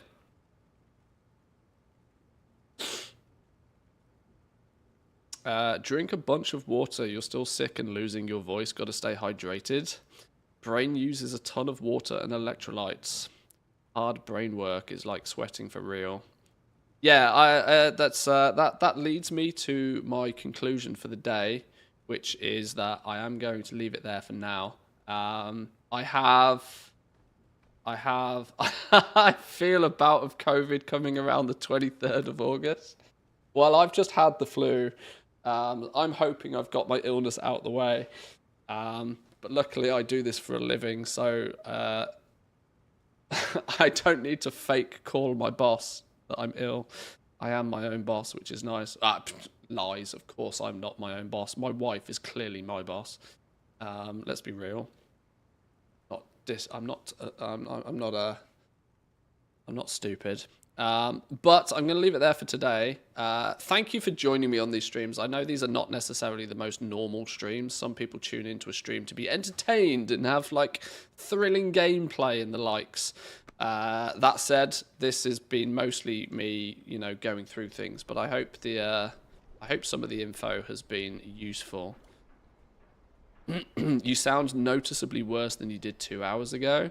I was drinking coffee 2 hours ago, and I'm not drinking coffee anymore. That's probably why. But yes, tomorrow, if we get a beta build this evening, which we might, there'll be a stream tomorrow. If we don't get a beta build, there probably won't be a stream tomorrow. This is down to the fact that I need to start getting some of this YouTube content sorted. I want to get these deep dives on. And it's of more value to me, and I think everybody else, if I take the few hours I usually stream and use them on making videos instead. I have stated that streams will probably be 3 times a week rather than 5 times a week until the expansion launch, just because I need to split my time up doing a few different things. But yeah, thank you for joining. I've just seen the viewership numbers, which I try not to look at the viewership numbers, as it distracts me from whatever we're doing. But both Team Twitch, Team YouTube, thank you very much. It's clearly been interesting, at least to some people. 90% bots, clearly, without a doubt. Without a doubt. Come say hi on the Discord. Jack's just linked the socials. Enjoy whatever it is you're doing in the World of Warcraft universe, and enjoy whatever it is you're doing outside of the World of Warcraft universe. Thank you for stopping by, and I'll see you all next time. Have a good one. Peace.